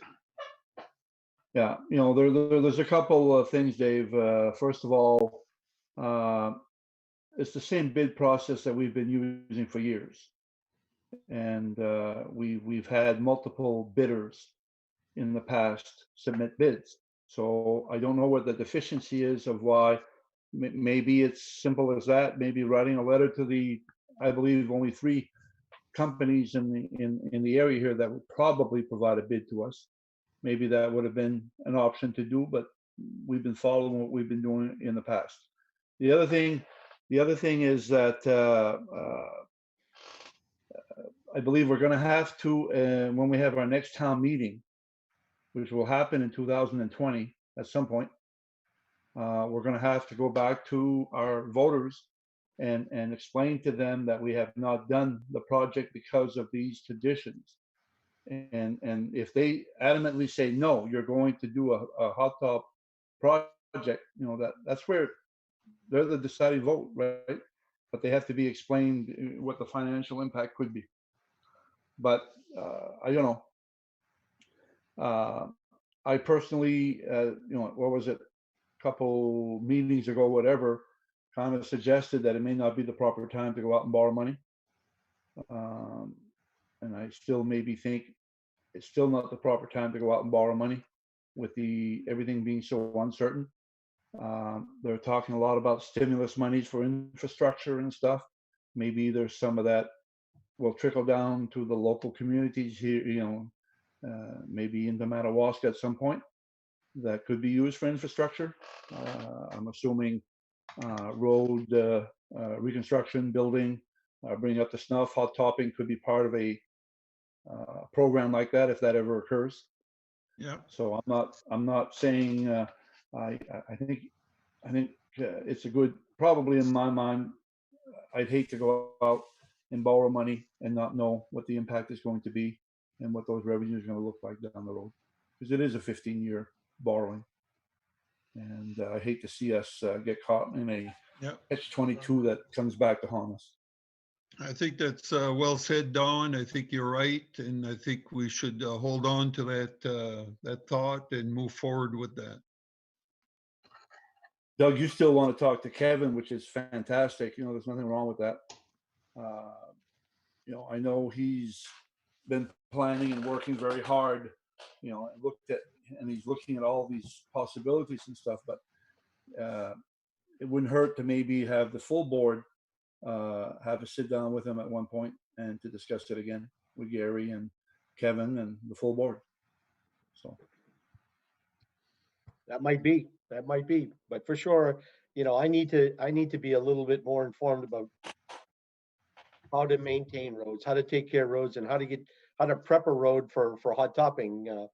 Dave's bringing up issues tonight that I'm not familiar with, so I just want to learn on my own what really needs to be done to a road to get it prepped and ready to go to hot top. Yeah, that's fine. So what am I hearing? We rejecting the bid at this point because we're not able to afford it right now, or not sure we can afford it. Is that what we're looking at? Yeah, I think we need to table this and not move forward until, and you never know, like you said, stimulus money might come and in a month from now, they might vote in something in Congress and we say, wow, there's our money to do this. I'd love to see it done, but when it was presented to the taxpayer too, it was explained to not increase the mill rate, and that would have worked had everything stayed, the way it was. Nobody could have planned for this COVID-19 and And I think that's important that you mentioned that, Lori, because when we talked about this project and how we were going to cash flow it and pay for it so that it did not have an effect on the mill rate, that's exactly what the plan was.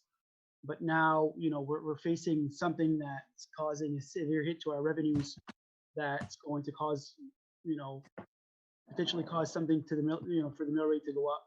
And so that wasn't there last year when we talked about that. The situation just wasn't there.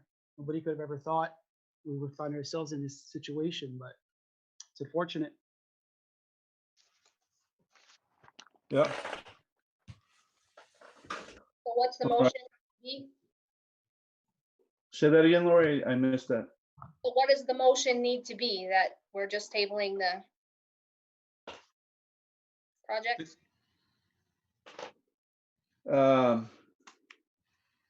Tabling it.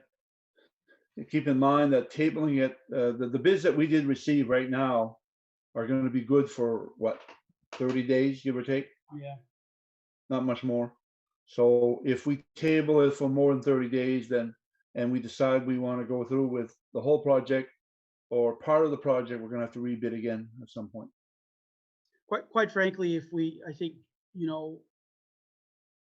things have changed so much that I think, putting this back, when we decide to go back to reconsider this project, that we go back to the voters and let them make a decision as to whether or not Yeah, we I should agree. do this in what shape or form. Maybe we can give them the different options.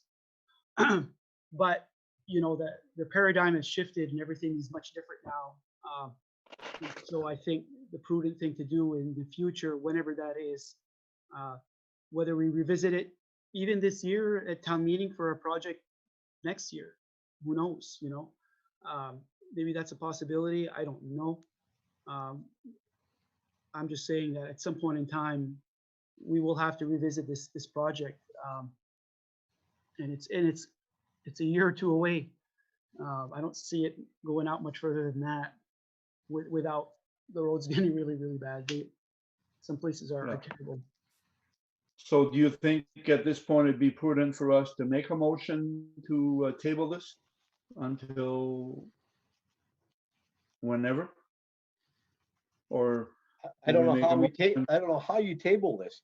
I mean, either we I don't know. say we're not going ahead with the project and we're gonna go back to the townspeople with it, or I think that your motion needs to be clear so that Yeah. there's no ambiguity. There's no, people are reading this differently. Yeah. I really, if I was to recommend something, that you guys make a definitive motion that spells it out so that everybody understands it the same way. Okay, I think the motion should be to delay this project until next year unless something else materializes like some kind of a government program that they're trying to throw money at us or whatever. But this project should be delayed till next year at the very least. so you're saying delaying it, just delaying it. Delaying it until next year.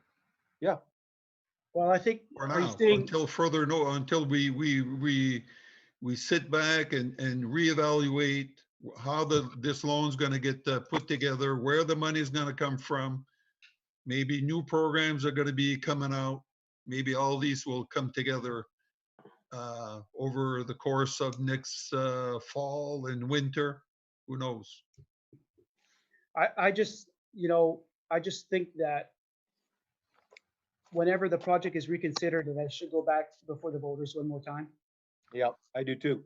And Yeah. so your motion should say something to that effect, that, we're gonna, once we get a better understanding of what the economy is and the financial picture for the town, we have some sort of degree of certainty of whatever it is, whatever the number is for revenue, or what, that then we could consider putting it forward for the townspeople to decide once again.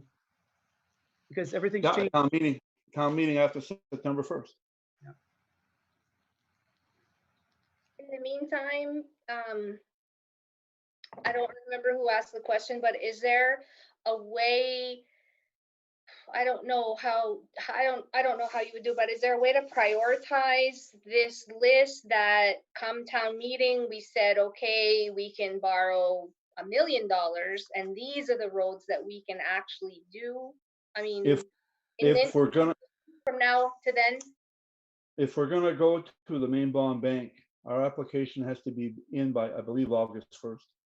oh, So I mean, you could do- in essence, by could do a delaying spring- this and waiting for town meeting, that means that the earliest we could borrow again from Maine Municipal Bond Bank would be in the spring.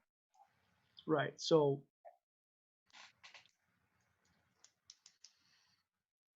So if there's you want- there's if you no want reason. to- I'm sorry, go ahead, Dave.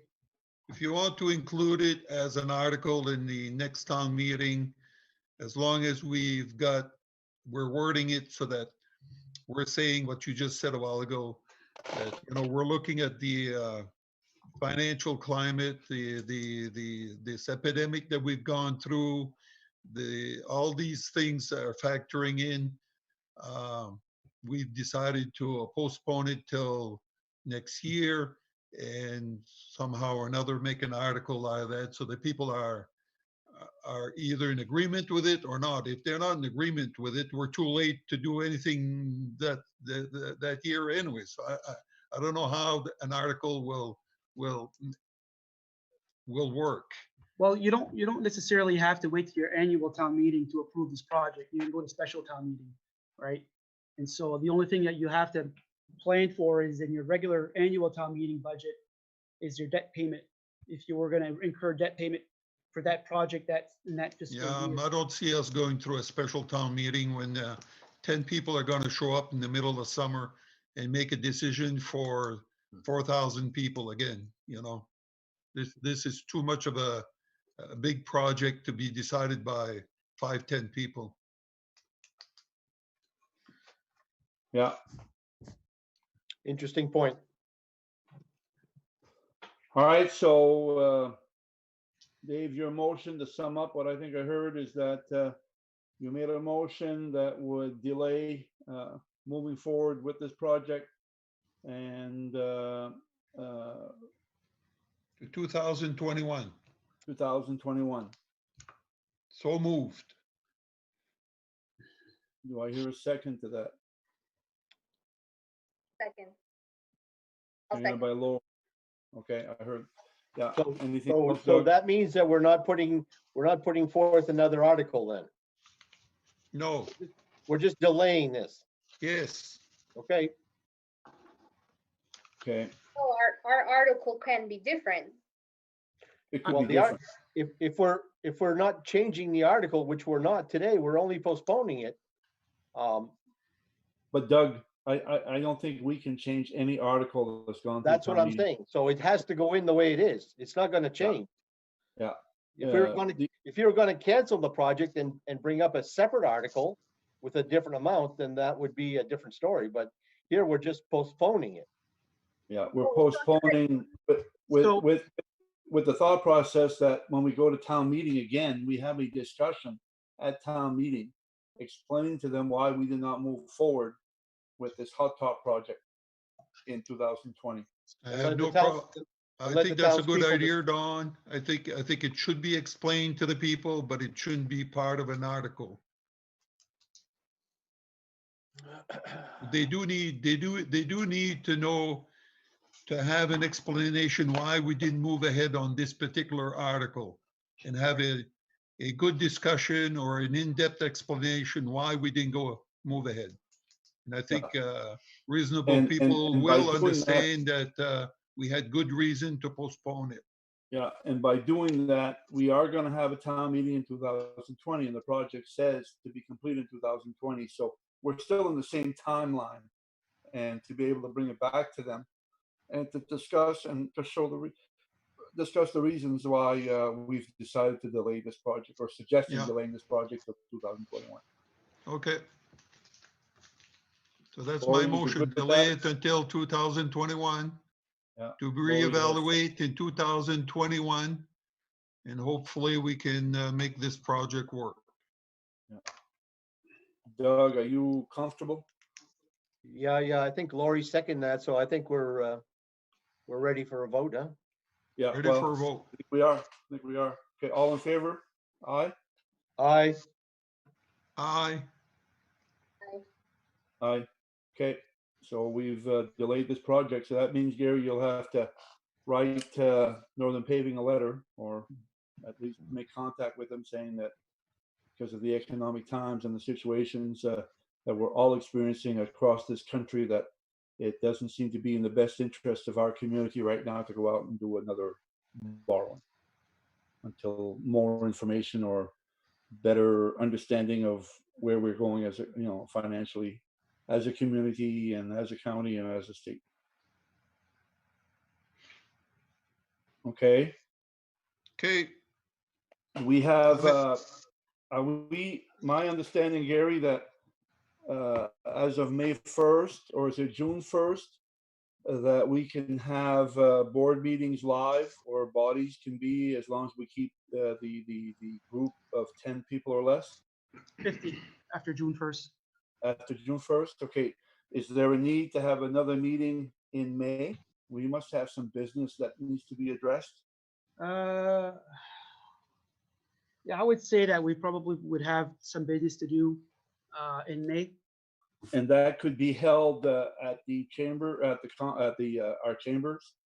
And as long as we adhere to, we're 6 right here, 1, 2, 3, 4, 5, plus the camera, 6, Natalie, 7. So we have to stay under 10. So you No, want to, oh, sorry. Or May. Sorry, Gary, I should have waited. no, I mean, Or May. so Yeah, we can't, are you proposing that we have in-person board meeting the next one, or Zooming the next one?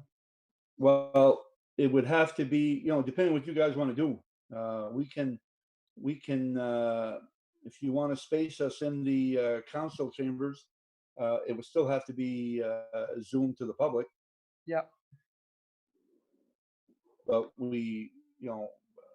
I'm just throwing that out. We could do it in the council chambers, Dawn, or we could do it upstairs in the meeting room, where it's a lot more roomier. Don't you think? Yeah, it's true. You mean you're talking about the school department up there, Yeah, potentially? Yeah. Yeah. Gary, plenty of what do room, we, and we could have a group of 10 or less. So if we have 7 working people, if 3 more people wants to come in, well, they're allowed in. Well, the only thing is, who are you gonna shut the door to once you hit 10? Well, once you get 10, you shut the True. door. It's true. That's true too. Yeah. You don't have Because a I choice. was, I'm contemplating, because I was hearing what we were talking about a while ago, and I'm contemplating my particular condition as, as a possibility that I would call in versus it would still be a Zoom thing. But if you guys wanted to sit around the table, that's up to your individual choices. Maybe we ought to wait till June before we convene in an area where we can put 50 people. I don't know. I'm just throwing that out. After June, I'm done. So we'll have. Gary, do we have anything pressing here that we need to meet here in the next 2-3 weeks? I got some abatements that need to be, processed, put before the board. Some minor abatement requests, sewer. Did you get a letter from Mark Sear on his proposal that the board needs to look at? We can't For, speak. For a piece of Canaan Street being deeded over to some people, and the only thing I got, Dave, so far is what you provided me for imagery. yeah. I don't, unless it's in the mail, we do quarantine our mail for 72 Do hours. I haven't seen, Do you need something more formal to move ahead? so in respect to selling town property, we have to go to town meeting to do that. Town meeting. The board doesn't have the authority unless it was granted to the board at the previous town meeting, It wasn't. and it wasn't. The only authority that the board has to dispose of property in respect to real estate lies with what we acquire through tax or sewer liens. And we have a guidance on that the board, the townspeople approve every year. of Okay, how we- so at least we can tell the client that he'll have to wait until after a town meeting then, if that's the case. Yeah, I mean, first of all, the board would have to decide what the terms of the sale would be, okay? Well, that's what I'm trying to nail down at this point. Right? Do And we want to move ahead with this? Do we want to put a price on it? Or how are we gonna handle this? well, typically.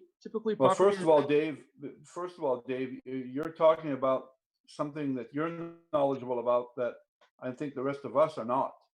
Right. So to discuss it today is. I don't want to I just want to bring it on the next board meeting so we Okay. can talk about it. Okay, All right, got it.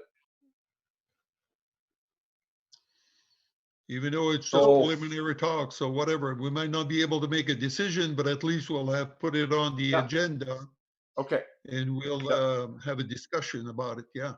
yeah. Doug, got you. I see probably an agenda of 12 to 15 articles, some of them pretty straightforward, but still having to happen sooner than later. Well, we should have a meeting then Okay. before June 1st. And then also, yeah, and then of course, we go back to the rec department with the programs and what are we gonna do there? That's a decision that we have to revisit before June 1st. Okay. So May 18 or 19, is that too fast? I think May 18 is good. Is on a Monday? Yeah. May 18 is a Monday. Okay, May 18th 's good for me. For the next agenda, Dawn, you just made me realize something. You're done in June. At the time, we were all saying, oh, it'll be at the time of the election. Does that mean we should revisit or we should discuss, do we really want to wait until June 14 for board elections? Are we okay to go for the month with the 3 people? How does that work? Well, June 14 is not gonna happen, Lori. I think July, it's I mean. early July. July, yeah, July, okay, yeah. If I finish at the end of June, Okay, which, then you'd have a couple of weeks, you'd have to operate as a 3-member board Okay. before the next election. Yeah. Okay. And I believe I had said, my resignation would have been effective following the elections in June, but that's not gonna happen. So, but June 30th is my drop dead. I can stay till then. Don't say drop dead, Don. No, I shouldn't. That's not a good word to use at this time. Yeah, got it. So we're looking at, Laura, you okay on the 18th of May for a board meeting? yes. What Doug? time? Yes, It would have to be 5:30. 5:30 Is that a work? good time? 5:30? 5:30 works for me. And Yeah. are we gonna do the Zoom again? Or are we gonna, because I may not want to be in a group setting because of my immune system. Well, let's do one last Zoom. How's that?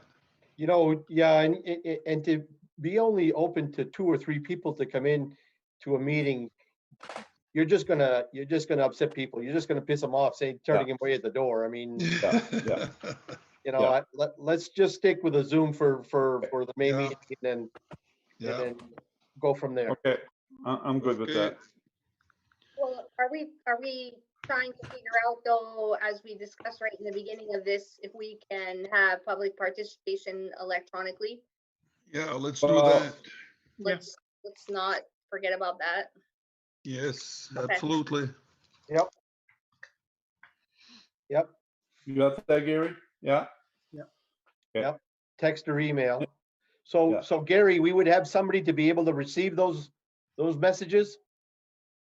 I think We can people have can, Natalie monitor while she's taking notes, and she could read us what the questions are, and that's it. Yeah. I mean, we're not gonna be able to take 100 questions, but we can reserve, like we usually do at a normal meetings, 10 minutes of public participation. Yep, Okay, We We can't, all set? we can't hold on. entertain, we can't entertain allowing a compromise between letting everyone in on Zoom or just people who have, want to comment. Because usually, you know, there's 3-4 people that actually know that they're coming to the meeting because they have comments to make. Could we entertain maybe saying, if you want to make public comments, then, you know, email Gary and he'll get you, I don't know. I just, I will post the put an agenda email that way. today, and that we're not changing anything by just saying that they should email us. We're just changing who was going to read the email, because they could have emailed Gary and he would have read it to us. Right. Well, if you want to do it by email, and if you want to do it before the meeting, that's one way to do it. But a lot of people have comments while, right before the meeting, let's say. And not everybody's gonna take the time to write an email or whatever, but if you do have a live, I think they call it a podcast, a live podcast where you can make comments while this podcast is going on, then you can either write those questions down and maybe attack 5 questions, 10 questions, you know, do 10 minutes of questions. Gary, I don't know the possibilities of that. I'll talk to Jason Boucher and Yeah, Juan. it's done all the time. Well, We're attending wanna- church services all over the United States here, and they have comments going up all the time. It's just a little just program. wanna I'm sure say- that Jason Boucher knows how to do it. I'm sure too, but I just like to see what they're doing on the school board meeting in a couple nights, where I read that if anyone wants to participate, they gave them an address. That means in my mind that particular, it's like you're part of that meeting, and for 10 minutes, you can speak, you know, I'll like ask we them. would have. I'm sure we can come up with something in 2 weeks. Yeah, we'll figure it out. Yeah, Anything I'll else? make a Gary? motion that we adjourn. Second, By motion by Dave, seconded by Doug, all in favor. Aye, aye. Okay, thank you, folks. Have a thank good you. night.